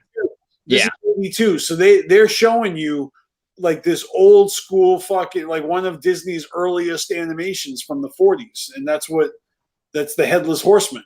It's fucking dope. Yeah, stuff like that. Yeah. Fuck yeah, for Halloween, I loved when that came on as a kid. You know, like when the seasonal cartoons came on. You know, when like Rudolph and Frosty, and then I just started digging out all the seasonal movies from all of our fucking collections, getting it all ready. It was dope. And growing up with it, then the Simpsons used to do the House of Horror, the Haunted Treehouse. Yeah, so that became a thing. And Halloween has always just been like fucking a stone's throw away of a holiday like Christmas and Thanksgiving. It just really has the whole fucking community out dressing up and shit. It's fucking monsters. Yeah, Halloween around my area was gonna suck, but that's a whole nother story. I don't know how it is. Like, Roseanne have the best Halloween episodes and costumes. Did she? Yeah, that show. She really did. Maybe I'll look them up on YouTube. I don't know. Who was it? Was Dan? Dan on one of them. He was the Three Stooges. He was all three of them. Oh yeah. And then fucking, I forgot what it was, but that thing came out of Darlene's stomach. She's like, ah. Yeah. I forgot what it was, but it's some kind of little creature. Yeah, like an alien baby thing. I remember that. They always had the best Halloween specials. Yeah. They did. We got another super chat from Logo de Sofia back in the day, and saying you remember something about bring back the milk you don't know where from. That was from Kyle saying bring home the milk, Dad, to me, like I'm his dad and I need to bring home the milk. And it's this long running joke we have where I'm sunning him. It's basically I'm sunning him. Yeah, that sounds. You're not shunning him, you're sunning him. That's right. Never shun your son. That's my boy, and I don't mean it like that. That's my boy, but I'm not your dad. It's like when you say you're my boy, Blue, to that like 90-year-old dude. You know, it's ironic. It is though. It's uncanny. You know. But all us blonde hair, blue eyed dudes look alike. You know, fucking Thor. That's what's up. But yeah, thank you for the $2 super chat. Much appreciated. That's the second super chat we got today. That's fucking. Even though I have no fucking idea who, or I mean, I don't really care, but we probably have so much money in there. Like, well, yeah, probably. I mean, not. I mean, we've gotten very few super chats, but just through the videos that we have and shit. We've gotten quite a few over the years, but you know, nothing crazy. Yeah. You know, people don't have too much money to throw around. I mean, everyone does have money to throw around, but you gotta pick and choose. You gotta be in the moment. You know, I'm not selling anything, so everything is completely. I do find it interesting though that these super chats are great. You know, to get your voice heard. I guess that's the thing, but. I also know that YouTube is probably like, you know, going to take a huge chunk of that. Like you have to make a certain amount to even be able to withdraw it anyways, you know? Speaking about money and all that shit, I forgot what it was you just said, but did you ever get anything back from Kevin Gill that you bought?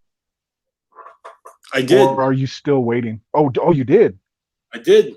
Because I remember you bought something at the gathering. You were waiting for something crazy. What, like a year or two?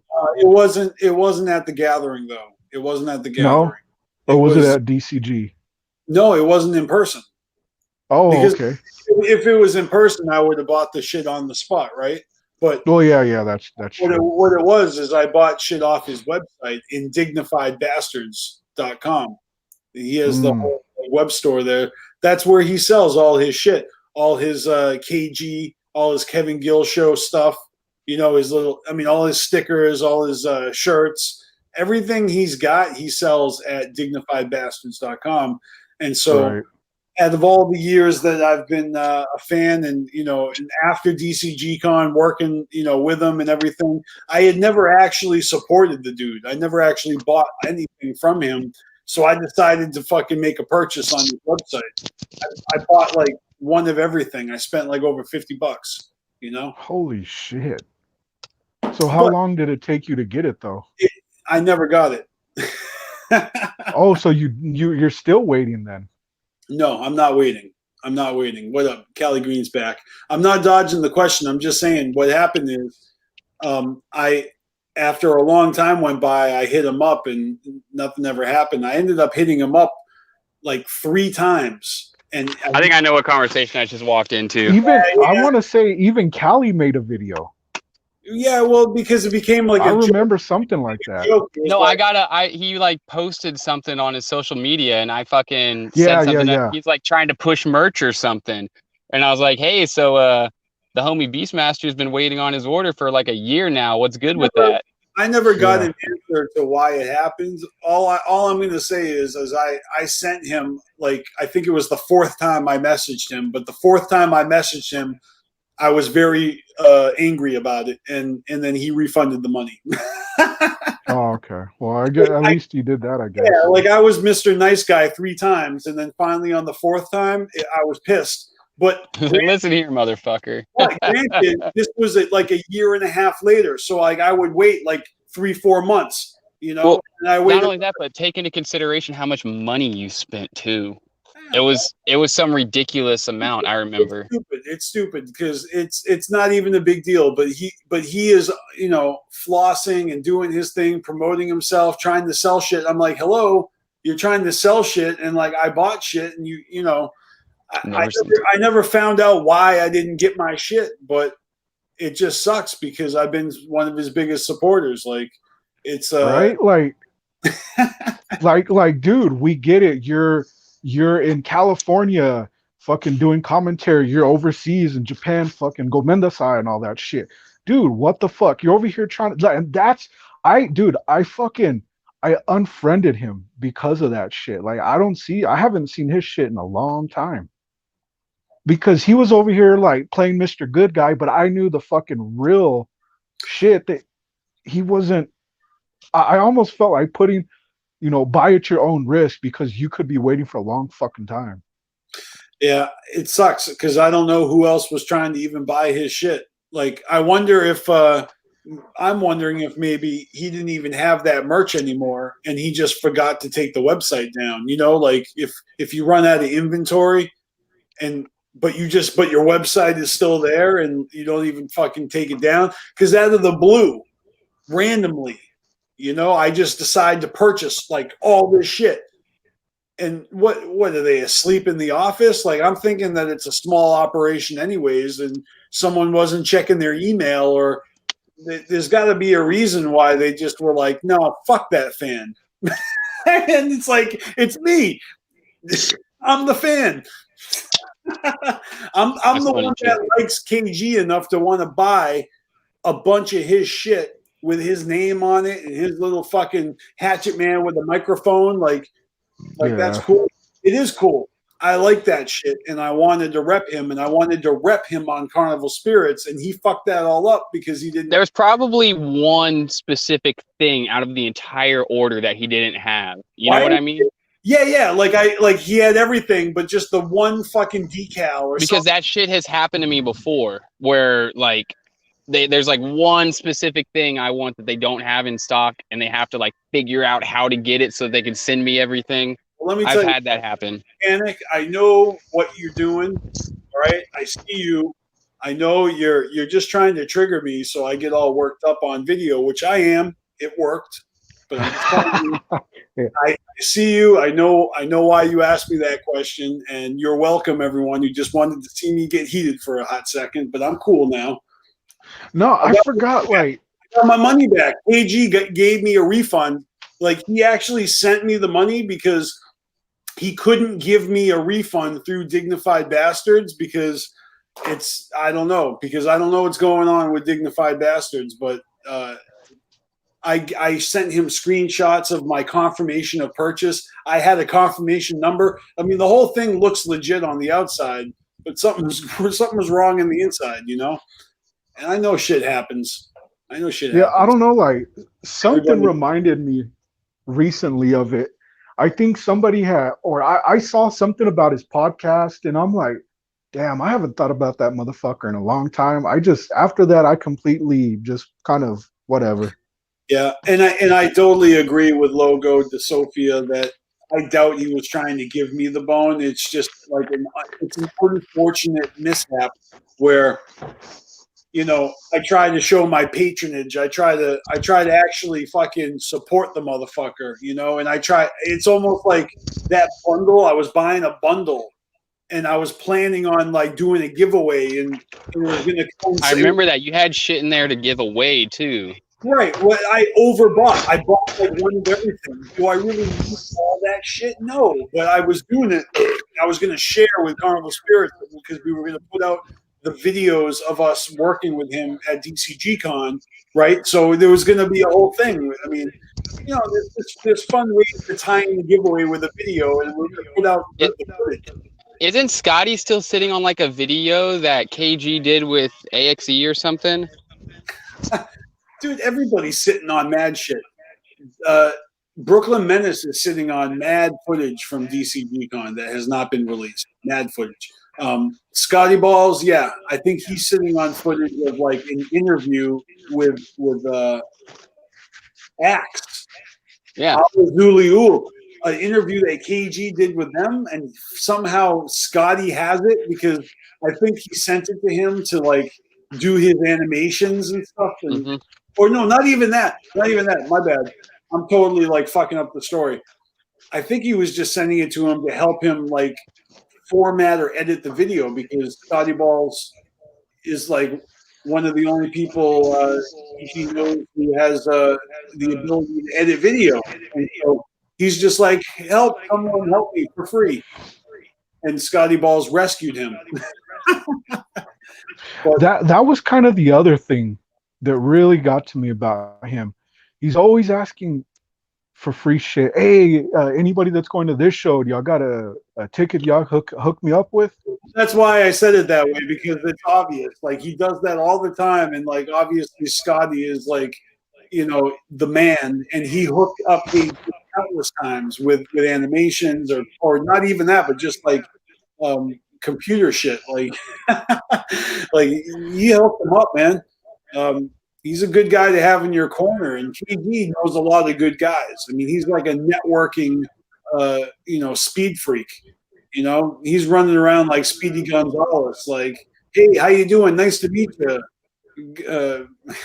Zoom, zoom, zoom, zoom. Say it's unfortunate that that situation happened because he always is such a positive guy. Yeah, no, I get a lot out of KG's like, you know, spiel. You know, his rhetoric. Isn't there an interview out there or coming out soon where KG is supposed to be opening up about what happened with him and Psychopathic? I don't know. What are you asking or telling? Both. So, skip the ask part. Apparently, I don't know. I remember hearing something about an interview where he's gonna like go into detail about what happened to Psychopathic. Well, I don't know about that, but he did just recently get interviewed with Honka on his maybe his YouTube or his. Okay, it might be that. That might be it. He just recently did an interview with Honka, but they were talking about Backyard Wrestling 1 and 2. So naturally, they're talking about working with Psychopathic, and I'm sure that's what you're talking about. I haven't seen it yet, and shout out to Honka. He's doing his channel's called Scrub in Japan or something, and he's the man. He's been doing Twitch stuff and podcasting, and you know he lives in Japan. He's got a wife out there, and so I don't know if we'll see him at gatherings anymore now that he's abroad. He made it back, right? Because I remember he was having issues like getting back over there, like when COVID first. I mean, I could be wrong, but I thought he finally made it back recently, or at least he got approval to. So last I heard. I mean, I admittedly am not following anybody on social media close enough to know what they're doing right now. But last I heard, he got his green light, you know, where he stuck for a while. I'm telling you that this COVID situation is inconvenient for everybody. All right? Yeah. Very inconvenient. Very inconvenient for everybody, to say the least. Ugh. But okay. Yeah, this year's been fucked. I gotta tell you that I forget what it was that made me think of this. Something Panik said earlier or whatever. But R.A. the Rugged Man has said that his last album, All My Heroes Are Dead, is probably going to be his last album.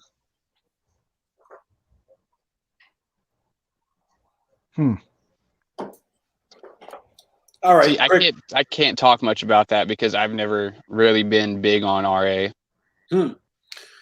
Panik, you're not a big fan of RA, I guess, huh?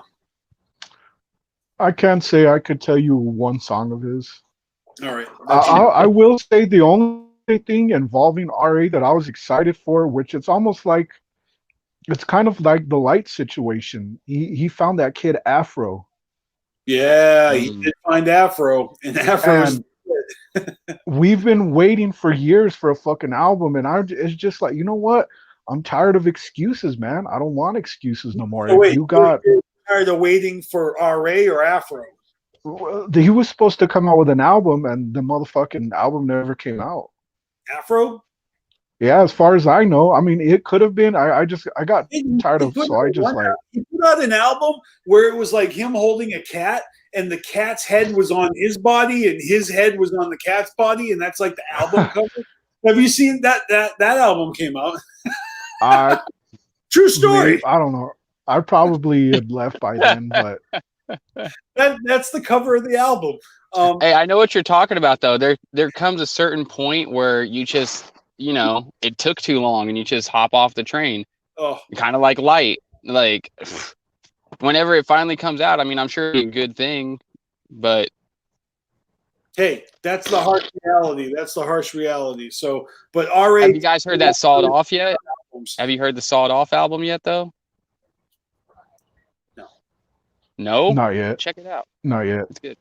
I mean, it's not. Is it it's on not Spotify? The greatest thing. It's on YouTube. We put it up as a YouTube stream. Oh, okay. You gotta get on YouTube and check that out. You notice all the artists now have to like put their own fucking album streams up. I wonder why. I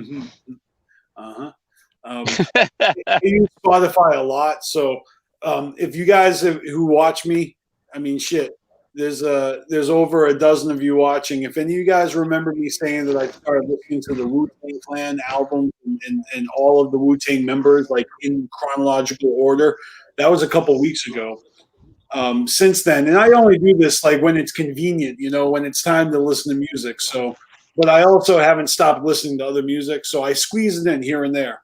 But now I have gone from the first album, right, in '93. I'm currently at 2005, and I think I just finished Master Killer's debut album, No Said Date, and now I'm on the first. What do you call it when the artist is dead and then he releases an album? The posthumous or postmonous or posthumous. I hate that word because I don't know how to pronounce it. But yeah, Old Dirty Bastard, his first album. I think it's called Osiris, the official mixtape, and that's what I'm on now. That came out in 2005, and I have heard so much music. I mean, I'm talking about every Wu-Tang affiliated album that has come out since the beginning up until 2005. Minus, granted, I have skipped a couple things. Like I didn't listen to the Grave Diggers. I know there's a couple albums that, RZA is on with the Grave Diggers, but I'll get to that. I mean, I wasn't doing. I just wanted to do solo artists.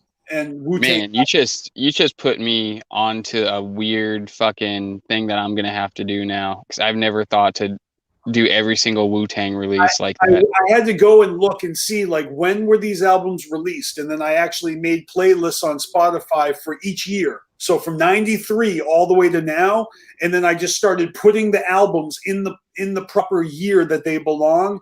And I'm not sure which albums come first, like in a year. Like if there's 3 albums that came out in 2013 or whatever, 2005, I don't know which one came first and which one came second and third, but I'm listening to them all and before I go to 2006. You know what I mean? I got you. You're going by year instead of like, year, month, day. Yeah, I'm not actually looking up the fucking actual release date, but you can get the years quickly by just looking at the Spotify release, So that's what's up. Oh my God.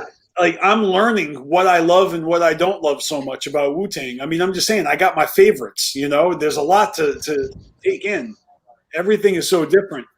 What are you not loving? I guess it's more about like the stuff that really is catching my attention is some of the lyricism and flow of certain guys, but it doesn't mean I don't like the other guys. You know what I mean? Like who do you think's got the weakest flow? Like, be honest, who's got the weakest flow? I know do this. This is We're going straight for the fucking gut. this is an unpopular opinion, but I think Raekwon is my least favorite, and Raekwon is so good. But no, I think my favorite is like it could be You God, or it could even be Ghostface Killer. And then I can't lie. Old Dirty Bastards albums just knock.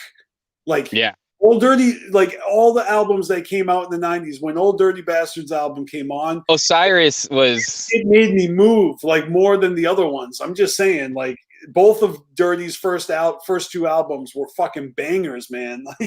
So I gotta say, Old Dirty Bastard is, like, up there in the top. Like, you remember whenever he was on Yo MTV Raps, like, fucking rapping about smoking crack? Yeah, I do. Can I just say that Old Dirty Bastard, being a part of the Wu-Tang and the epic thing that is, his second album, the first song on the album features ICP, Dirty and Stinkin'. And then at the end of the album, again, with a fucking remix, ICP fucking on, like, front and center, like it's just so crazy to me. And then I can't help but think, like, oh, and then they took a snippet of this song and they reversed it and they put it on a fucking Zug Island album in the beginning of, like, Slam or something. It's backwards, and if you reverse it, it's that fucking Old Dirty Bastard song from his fucking second album. It's like I knew that shit, but as I was going through the Wu-Tang affiliates albums, and then that shit came on, it kind of caught me off guard. Like, I wasn't prepared for it. I was like, oh fuck. I'm like, this is so dope. Look at how we're like kind of entwined with real hip hop culture, like that, like front and center on Old Dirty Bastard's second fucking album, when his first one was such a fucking banger to begin with. Like, god damn, I just couldn't believe it. Or no, wait, I think it was his third album. Sorry, it was the Trials and Tribulations, and then it was the next one, I think. I wonder what the reaction to seeing them on there was at that time. I mean, I'm pretty sure a lot of people had no clue who the fuck they were. You know what? You know what else, Panic? He was invited to the gathering, and then he died. And when did he pass away? Like right after, like immediately after it became this thing where, like, people would die after going to the gathering. I forget who the other people are, but ODB was the first. Seriously, the gathering was like one of the last things he did, or am I making that up? I know I wasn't there because I wasn't at those gatherings. Like, I missed from 2002 all the way to 2007. And this happened, like, right in the middle, you know, like when he died, and when he worked with ICP the first time, but when his when his album came out and ICP were on that shit, it's weird. It's like they must have networked with him. They must have invited him to the gathering. They got that second collab on his album instead of theirs this time. It almost feels like all their collabs in those fucking early Joker's cards were business decisions made by suits in a boardroom, right? Like, hey, we got you Slash, and we got you the guy from the Sex Pistols. It wasn't because they were boys, you know? But even if getting Old Dirty Bastard on Amazing Jekyll Brothers was like a business decision, they obviously wanted to work together again. You know, right. what I mean? Like, Dirty didn't need to do that. And I don't know if he was, like, never saying no to an offer. You know, maybe Old Dirty Bastard was like, oh, you're offering me money to do this again? Fuck yeah. Like, doesn't even care. Like, he's just chasing paper. It's fresh that he's not discriminating. You know what I mean? He's not like, oh, fuck you. Like, no, he's down. He's on their fucking platinum album. Is it platinum? It's fire. I know that. Jekyll Brothers is fire. No pun intended. No, I think Jekyll Brothers was multi-platinum. Yeah, I think so too. I think that's like 3 times. Some shit like that. I mean, for good reason, and like you get like all that fucking talent. Jerky Boys, the Snoop Doggy Dogg. Like Snoop never went back and made another track with ICP, right? I'm just saying Snoop never went back and made another track with ICP. He didn't. No, but check it. Now look at it from this angle. Think about everything that was going on good for them during that era though. Like for real though. They were in wrestling, which was the hottest fucking thing. Dude, on they TV. were in comic books with Chaos Comics, fucking molding their own stories and those beautiful fucking comics that came out with the They were, aside from Kiss, they were one of the first successful people to do like a comic book series, like an actual like running series. You know who else was doing that shit? Alice Cooper, Kiss, like they all had Todd Kiss and Alice Cooper. Exactly. Remember that shit? Kiss, Alice Cooper, and then who else from there, huh? That's a lot of Detroit comics right there. I'm just saying. I mean, there's a lot of bands that have done the comic thing. You know, Motley Crue had one, and then Ozzy later on had one. Ozzy had one. Static X had one. You know what I mean? Like a lot of people have done it, but to have an actual full series that not just a series though, it had like 5 different covers or some shit, like 3 at least for the first issue, the first like 4 issues. Full collection. Static X. Comics, yeah. Static X had a comic series? Yes. No, they had one single comic. Whoa, that's crazy. And I believe it was Chaos Comics as well. Of course it was. Huh. Those crazy motherfuckers ran themselves into the ground doing weird shit. No, Chaos Comics really did, because that's what they were doing. They were reaching out to all these bands and shit, and they started doing that. A lot of weird shit, man. I remember some of the freebies that I got, like just from purchasing them, and like stuff like Evil Eddie and Chastity and all this. Oh, Evil Ernie. Like, that's my guy. On the back of the ICP stuff in the early ones. Evil Ernie's my guy. He's the like forefront of Chaos Comics. That was their guy. Yeah. Yeah, he was the shit. Evil Ernie, hold on, Lady Death. Yeah, Lady Death. Smiley the Psychotic Button. I can go down the list. That was my shit. Chaos Comics, just in general, you're talking my language.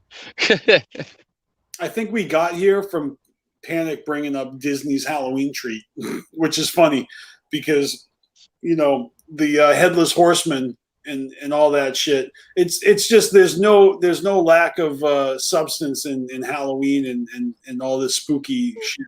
Look at that ghost. I mean, everything. That's the ghost from Scooby-Doo. Paranormal investigations to the witch trials to you know, people having outer body experiences or UFO abductions and you know Area 51. It's funny you say that. Like, there's this one chick in high school I used to like. She was like a gothic chick. She had a fucking like a life-size Chucky doll attached to her backpack that she would walk around school with. And I remember like somehow me and my friend had talked to them, or she didn't really get high, but her friend did. And they were talking about, they were probably bullshitting, but they were talking about how they would get high and try and astral project out of their body. And I remember trying to do that, like trying to get so fucking high and then just like lay in my bed and try and come out of my body. It's called DMT. Yes. Right. Yeah. That's not weed. That's DMT, or you could do another thing that'll do that to you. Salvia you can do that through salvia. Dude, salvia was some good shit. Dude, that shit will fuck you up. All right, I gotta tell you. I smoked it a few times. Know the movie Dazed and Confused? Of course. You know that movie Dazed and Confused? All right. Do you know that there was like a spiritual sequel made by the director and writer, and it's called Everybody Wants Some, and it's like college kids in the 80s, a baseball team, and have you heard of this movie? I don't think so.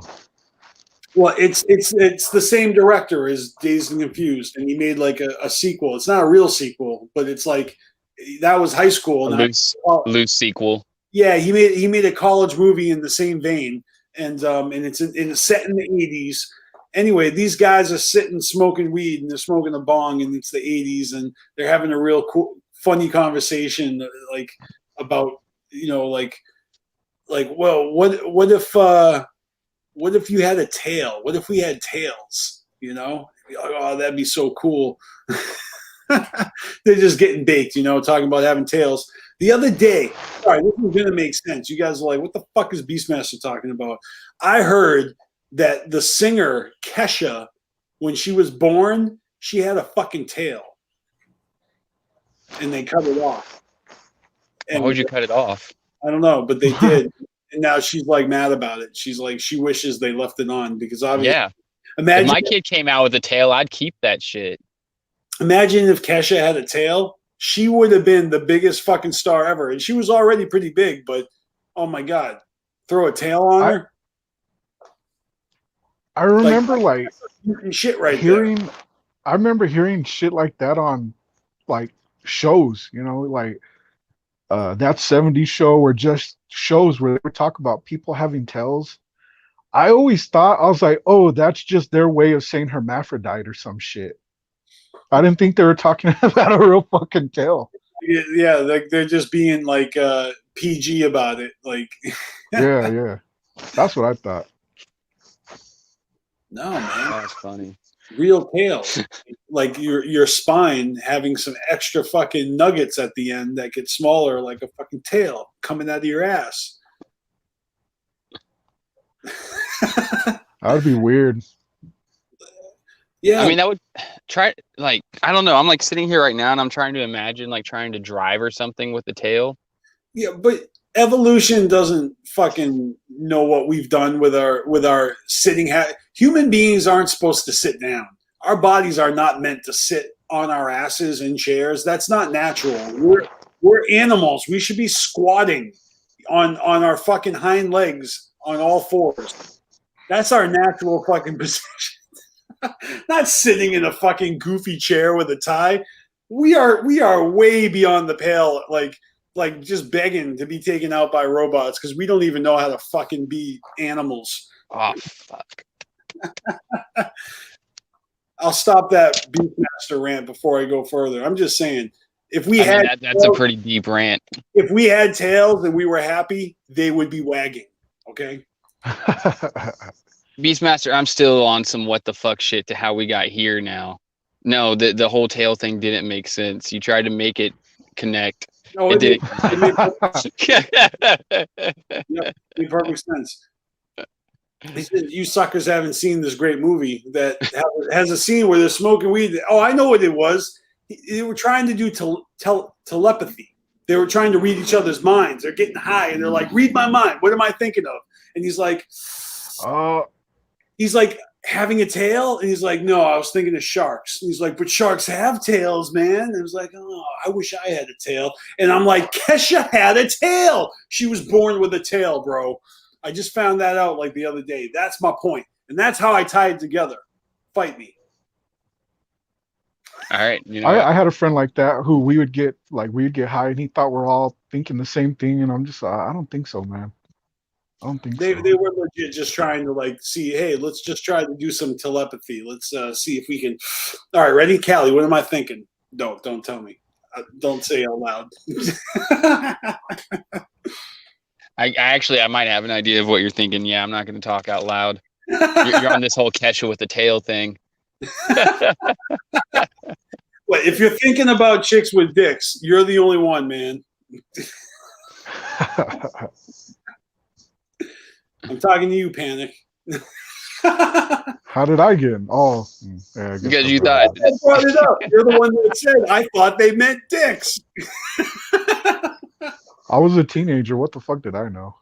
Yeah, but, you can't blame you because everyone's always speaking in tongues and innuendo, slang, street slang.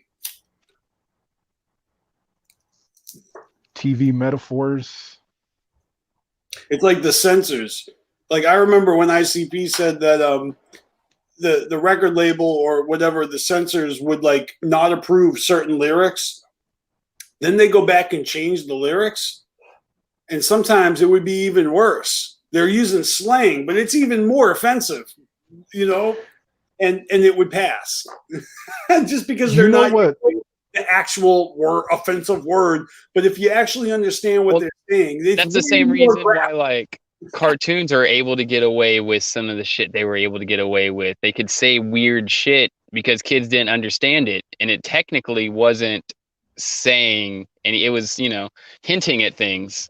Yeah. Especially How our many times you watch? generation. Yeah, how many times you watch a fucking cartoon show where they're hinting like sex? Well, I mean, that's why the movies like Pixar started doing were really great for adults and children, because we're all growing up knowing that kids are going to love this shit, but there's got to be something for the adults to enjoy too. And like the humor in a lot of like Toy Story and stuff, the kids fucking flying right over their heads, and adults are laughing their asses off, and they do it on purpose. I mean, it's still fucking PG as fuck, right? But you know what I mean? Like, they do it on purpose, and it's awesome. Right. So what do you say I get someone else to watch The Sheep tonight? So That's at right. work for lunch, I usually try to find something to watch. So I was like, you know what? I'm gonna start The Walking Dead all over. Oh, really? And it wait, have you seen the last season? Is that out yet? the Not the last end of season. I heard the It- 11th is going to be the last season. No, I think it's 12th. not out yet. 12th season. Yeah, it's gonna be 12th season season 12, should. but Yeah, it's not but out yet. Okay. the very end of season 10, like the very last episode, never showed because of COVID or some shit. Gotcha. But it's fucking nuts. It's crazy how time changes and ethics change. So I'm watching the very first season of Walking Dead, and that came out like what, 2010, 2011. Yeah. And some of the jokes that they're saying on there, or some of the lines that they're delivering, they will not touch today.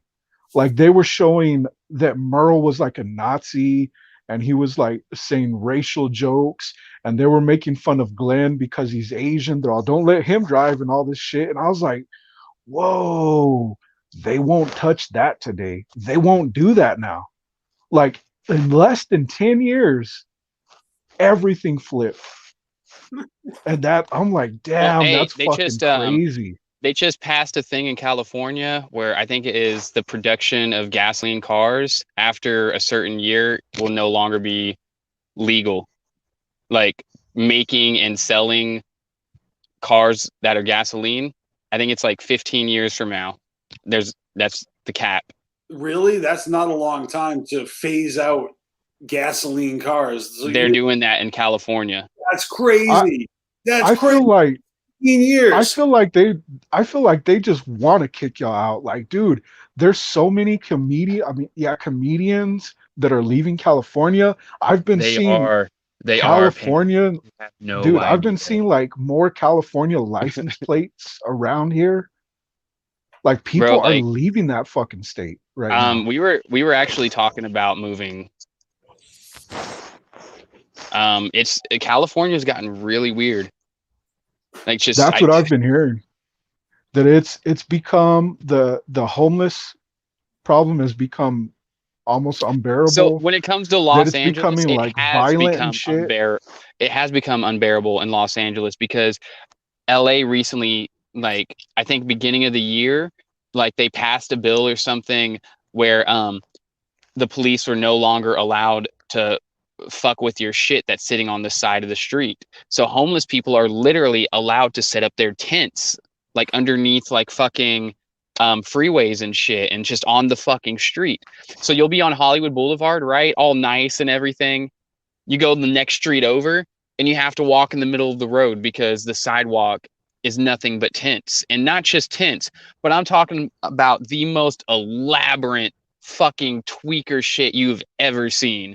You've got a tarp that's like fucking, they got couches inside of them with fucking like, there's people out there with their entire like fucking living room set up. Like they literally just took their fucking living room and set it on the side of the street and set it up like a fucking normal living room. They're sitting there on the couch, feet up on their fucking counter with their fucking ashtray. Like, no joke. That's how it is right now. There are certain areas where you can just park your RVs on the side of the street. There's people with their RVs parked on the side of the street with their generators.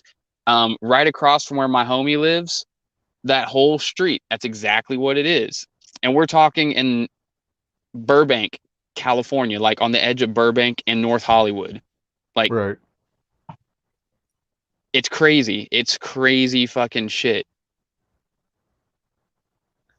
Yeah, I mean, I obviously don't live there, but all of the podcasts that I listen to are, well, before all this shit started happening, they reside in California. So I hear everything that's It's going a on there, and madhouse. it It's doesn't a sound fucking good. madhouse. Yeah, Whenever we were there, because we were recently there doing like we had a Hecka meeting with all the people. Well, not everyone, but half the crew went out there, and we literally just drove up on the side of the street, parked the car, started bumping music, and this is like midnight, like, and we kicked it there for like hours. And that's how it is right now. Just do whatever the fuck you feel like doing. So is it just LA and like surrounding counties, or is it almost the entire state? The Where I'm at, like, everything is fucked. I'm in Riverside County, which is, I'm right in between LA and San Diego. I'm literally right in the middle. And I don't know, everything's weird all around here. Like, certain things are opening, but then certain things, I don't know. It's fucking weird. I Yeah, can't even because I keep hear up. like you can't even get your fucking hair cut. Oh, so check it. To get your hair cut, they have tents. Like, not tents, but like little tarp things outside. Everything is outside. See, because Dining just opened, and there's like it's like a 25 fucking people max for like a big ass fucking restaurant that normally will sit like a few hundred. because like here, I could go into Walmart, and I would say most fucking people are wearing masks, but you got them people that you're just not going to Mandatory. tell them what the fuck to do, and they're going to do what they want. Yeah, It's mandatory. No. They will say, I got It's mandatory. I got a They don't health give a issue. Yeah, Yeah, they don't they'll give a walk in fuck there here. with no mask. I've walked in and seen some of that fucking shit happen. Like, people walk in, they're like, oh, they have a medical condition and it's illegal because they're a doctor, and then they storm out the building. I've been in the Karen situation. Yeah. I've seen it firsthand. But no, like, people, like, most places are not budging. Yeah, I got like, there's the corner store like over by me, you know what I mean? And he's just, I mean, he already don't give a fuck. He's got cameras on his entire block. In his fucking building, fucking slinging weed out of it and shit. Right. So yeah, I could go to a Dollar General or a Dollar Tree here, and there's some people wearing masks. There's other people that don't, and it's basically like it's up to you. But Walmart, they'll enforce it. If you tell them you got a health issue, it's like, what are you gonna do? They're gonna go in anyways. Mm-hmm. That's kind of how it is around here. All Walmarts and all Targets, they're all the same. But I went into it's literally, it's mandatory here. But I went into the like smoke shop up the street, and I walked in there, and there was 5 customers in there and the fucking worker. The worker had her mask pulled down where her face is showing, and not another person other than me had a mask on. I was like, oh, this is different. Like, looking around, I'm like, and they had me questioning. I'm like, did they lift the mask ban? And I just didn't get that memo. You know what I mean? Like, I was legit like questioning. Yeah, it's like they just did. Did you get that tweet? That tweet from the president? Dude, you can take your mask off now. Everyone's like, wee! Right? I kind of like it, because like now it's gonna be normalized here. So if in next year everything's fine, everything's normal, everything's like the way it is before, I can fucking wear a mask and nobody's gonna say shit, because we go. I go into places and I like it. I like walking around with a mask on. Hey, I know that I will stand out more, but I like that I feel hidden. You know what I mean? Like, yeah, dude. I don't It's know. nice. It's a nice protection of expression, so people aren't going to know how you're feeling. If you know what I mean? Like if I'm in a bad mood or I'm in a good mood, I almost feel like it's completely undetectable until you speak to me. Yeah. Like I could wear a hat, I could wear a mask, and You might nobody be able knows to who the fuck I am. face, like on your facial expression. You are definitely kind of muffled, and you really have to you have to really communicate a little bit differently when you're talking to people with masks. You have to listen better. Yeah. You have to Yeah. listen and you have to speak, and it's like you can't just take these visual cues that we're so used to doing. It's very weird. The face says a lot of nonverbal stuff you can say with just looks. See, that's why I like wearing the mask as well, because I'm always high. I'm always high as shit. So Really, you look completely fine right now with your Willy Wonka glasses. You know what's funny though is I make myself stand out so that it's like, oh yeah, of course this guy's fucking high.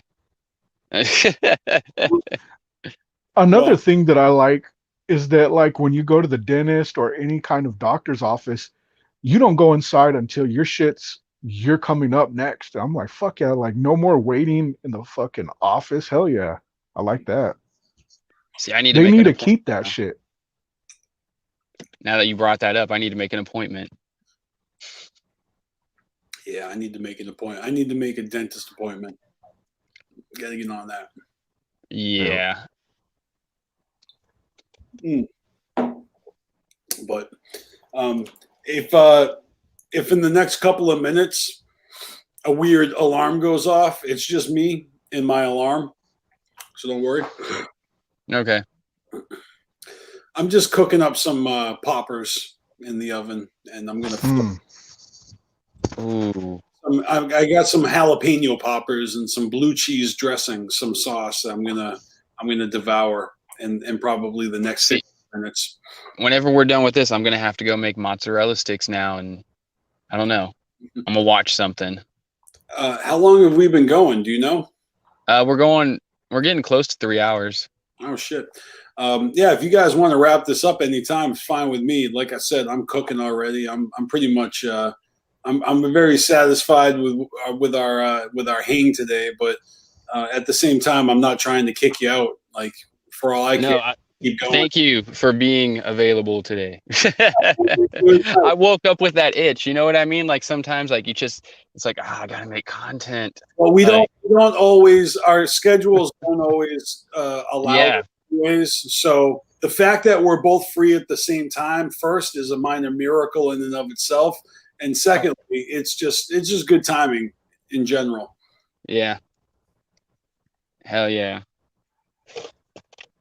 Yo, shout out to everybody who's watching. Let's see. Who have I missed in the chat? I see Sister Hatchet just popped in late to the party. John Miller. Did I get a freak show again? We got Brooklyn Menace throwing his evil emoji in the mix. And CRM 509, whoop whoop. Love y'all. Thanks for fucking with us. We'll be back again. This was an impromptu thing, but Panik and I, we're trying to do one a week. It's not going to happen. It's not going to be once a week. We're going to make efforts, to come back often enough. So if everything goes right, like with the job that I have, and let's say the world goes to whatever normal will be now. Yeah. I want to try and start going places. Like I did want to go to California. Like I wanted to go to the comedy store. That's what I wanted to do, right? But everybody left that I wanted to go see. So I'm like, well, there's no comedy store now, like everybody's gone. Everything is so weird. So weird in LA. Like we're walking Hollywood Boulevard and it's a ghost town. You know what I mean? Just Yeah, it's crazy. And I know Beastmaster's told me to go up there where he's at before, but like I said, with everything the way it is right now, it's. But hopefully next year will be better. I'll have I'll have some vacation time next year, and You know what? You know what, Panic? Here's a better plan. Why don't you come visit for Halloween? You can watch the haunted acoustic live stream right here, and we can go into Salem. And you can see right. Salem. You know what I mean? You can come chill here anytime. Right now, it's cheap. You know, you could get out here really cheap and visit for like a week, for a long weekend, and have a dope ass time. And I'll show you all the sights. And we'll party and we'll watch ICP perform that epic fucking. If you were to if you were to book that like right now, yeah, like $100 or so, not much. Yeah, a couple hundred round trip tops, you know. And yeah, it'd probably be about the only 200, 230. The only problem is I don't really have vacation time until January. Well, when all I'm saying is that it ain't no thing to travel, and it's just about timing and everything. And right now, that's just an exciting thing on the horizon that I can think of a reason to visit. Plus, Halloween in Salem are like, you know, that's the tourist trap right there, and it's popping. You know, I went into the city last week.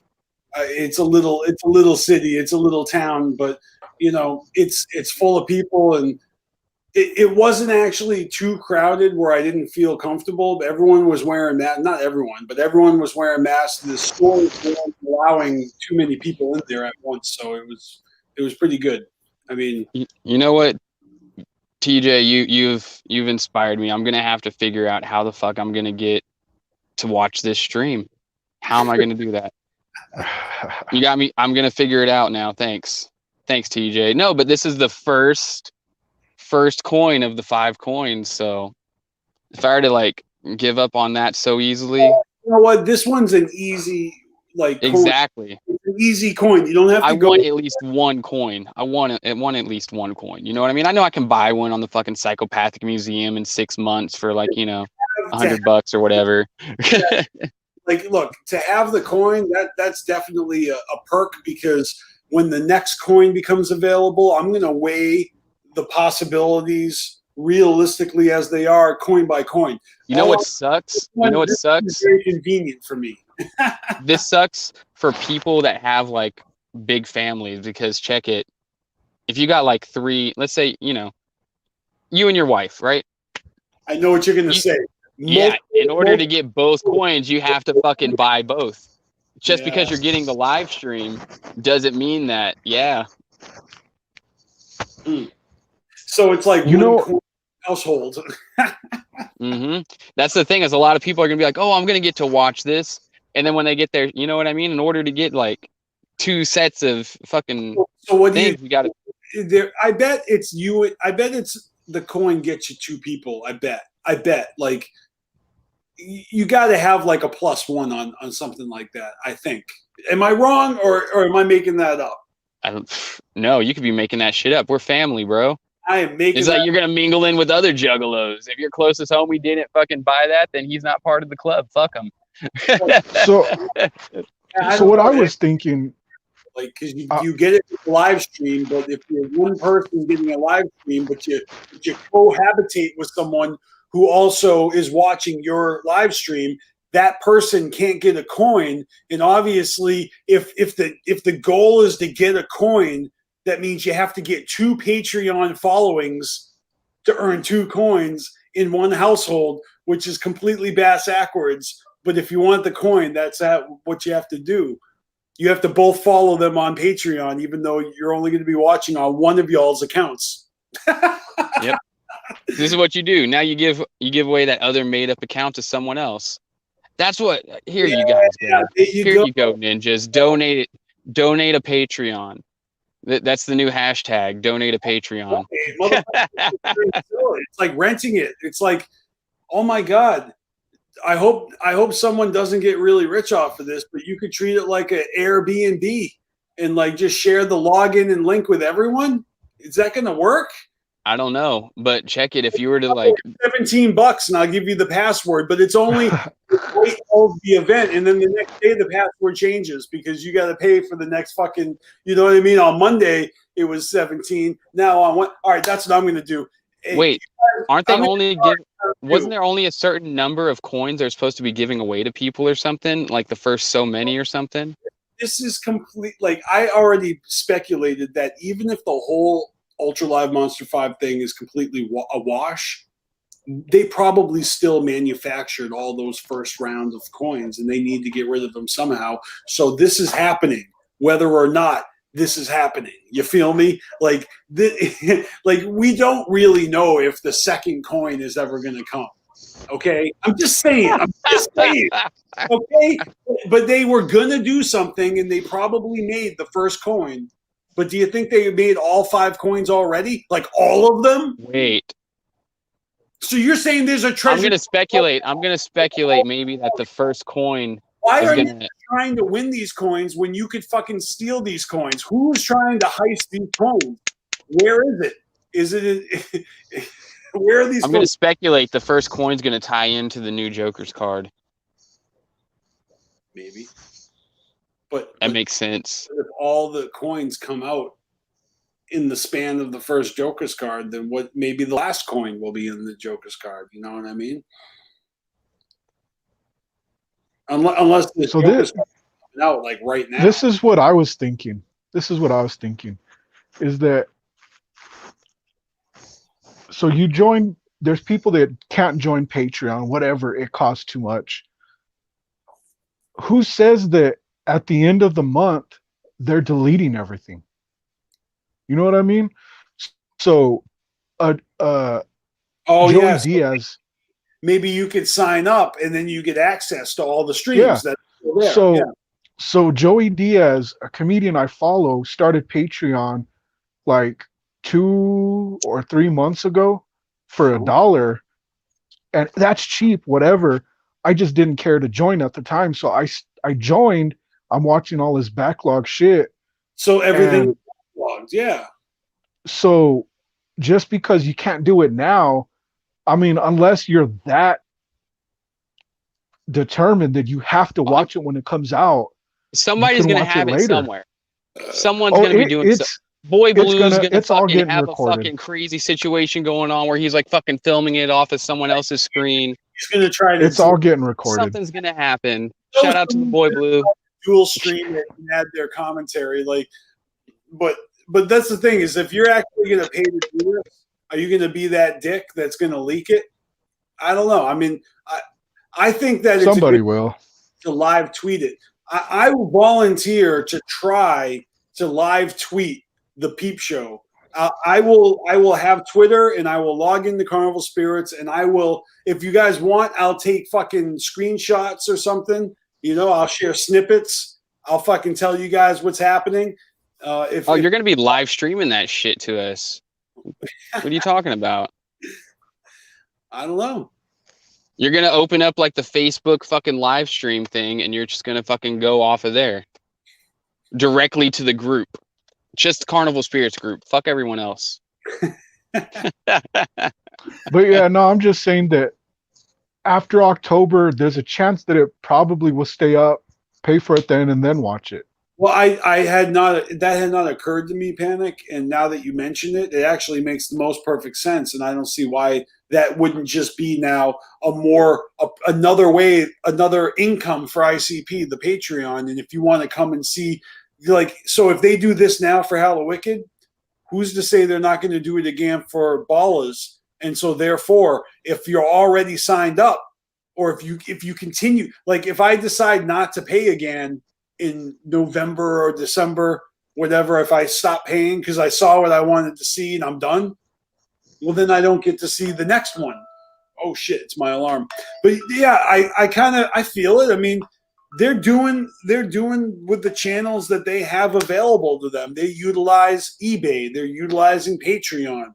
They're doing. Yeah, this situation has like made it to where everyone has to rely on the internet. So everybody's like figuring out new ways, inventing new ways to use these platforms. When Psychopathic and ICP like find new ways to innovate and make money, they're not above using these platforms that we all have access to begin with, and they're doing it. Motherfuckers are paying thousands of dollars for the Violent J's house for fucking campfire stories. That's dope. End up being, That's fucking dope. don't know. It could have been fucking, $600. It could have been $6,000. Yeah, that's when I realized I'm like, I guess I'm not that big of a joke. I could care less to go to his fucking house. Are you kidding me? You are not a juggalo if you are not willing to go bankrupt to visit Violent J's fucking house. So he can I don't give a fuck. About how fuck it. Pamela if you know what, I'm putting my house on the market. I'm doing it. Fuck it. I gotta prove my jug. It's all good. Like, I'm not saying that's what people are doing, but it let me know. I was like, I guess I'm not as big of a fan as everybody else, because I'm like, it wouldn't bother me if I couldn't go there at all. And everybody else was like, well, I'm going. I'm good for you, I guess. Like, it's cool. not everybody else. It's only like 10 people. But you know what I mean, though. Like, it just, I'm like, like, even the whole idea. One of those 10 people, you're holding that close to you for the rest of your life. Watch, CPN's one of them. Somehow, some way. Well, there's more than one event that you can go to. There's like 3, I think. I could just go to a show and go to a VIP and probably, I mean, obviously not be able to hear as much cool shit, but meet them right there for way cheaper, And obviously it's going to be quick, but it is what it is. Or even the gathering at that All-Star shit. Yeah. The option, is pretty fresh. The opportunity, it's kind of like, it feels like a dream come true. Like, and every little thing that they do that is an opportunity for juggalos to participate is dope, in my opinion. When they do, like, hey, we're looking for juggalos to be in a music video, or we're having this event and it's going to be, I just think it's dope. I really do. Oh, it is dope. It's definitely dope. They're going to give us tours of all the Psychopathic records, like the full history of all their all their studios. They're going to show us where they lived and stuff. This is kind of a cool thing that it's just going to be fresh to witness it along with other juggalos live, and then of course it's going to be remembered and documented and shared later, and everyone's going to talk about it later. But during those live streams, there's going to be a live chat, and everyone who's there, it's going to be fun to see who's in there. I'm sure there's going to be a lot of familiar names, and I'm fully prepared to just go with the flow and that shit and chime in and I'll fucking live tweet. I'm going to commit to that because I never used Twitter, and it's kind of a shame. This is one good reason to do it. To use Twitter. I'm gonna live tweet. Yeah, why not? I mean, it's something that people care about. I feel like nobody cares about our Twitter, so what if I start posting shit on there that people care about? Oh, nobody cares about. I thought about doing the same thing for MySpace, but it's not gonna work. Yeah. So what are you saying? I should put it on the gram? Ghost Daddy? Yeah, put it on the gram. Put it on the gram. Put it on the gram. Put it on the gram. All right. It's on the gram, guys. It's the gram. It's like everyone already is following us on Carnival Spirits Instagram, so just wait till you see it. I'll put it on the gram. Put it on the gram. Put it on the gram. On some real shit, though, I'm going to go make the Carnival Spirits MySpace, so if anybody wants to get on that. That shit's already made. What are you talking about? We have a Carnival Spirits MySpace already? We do. We've always had one. Shut the fuck up. What was that? Kelly, I do not have a Carnival Spirits MySpace. I made a Carnival Spirits account on everything. We have a fucking Pinterest. I'm gonna go look up Carnival Spirits MySpace. I'm like 90. I'm like 71% sure. 17 backwards. Because it might not be there anymore. I swear we had one. Yeah, we have one. And I'd be damned if there's not a gnome on that bitch. All right, I'm gonna let you go. Apparently, my wife ordered weed, and the driver is gonna be here right now. Word. Well, it's 1 minute till 8 o'clock, so that's like a perfect 3 hours. Perfect. Panik, cool. Thank you for joining. Callie Green, thank you for joining. Everybody watching, thank you for joining. Leroy Jenkins, I see you. Everybody, Skinny G, no doubt. Just a hatchet. Yeah, we're on Pinterest. Absolutely. Haven't used it in a while. Yeah, don't get on Pinterest much these days. But I appreciate all you motherfuckers, and we'll be back. Yeah, look for Instagram and tweets from me in regards to the Peep Show, and that's coming up real soon, actually. And again, if you missed it in the beginning, the reason we call this live stream the Never Say DieCast is because 42 years ago today, Black Sabbath released their last album with Ozzy Osbourne, Never Say Die. Oh, and I thought we were the Goonies. Oh, that too. Goonies all day. It's also the anniversary of that album, and it's also it's funny how it's like Ozzy left Black Sabbath and then I was born.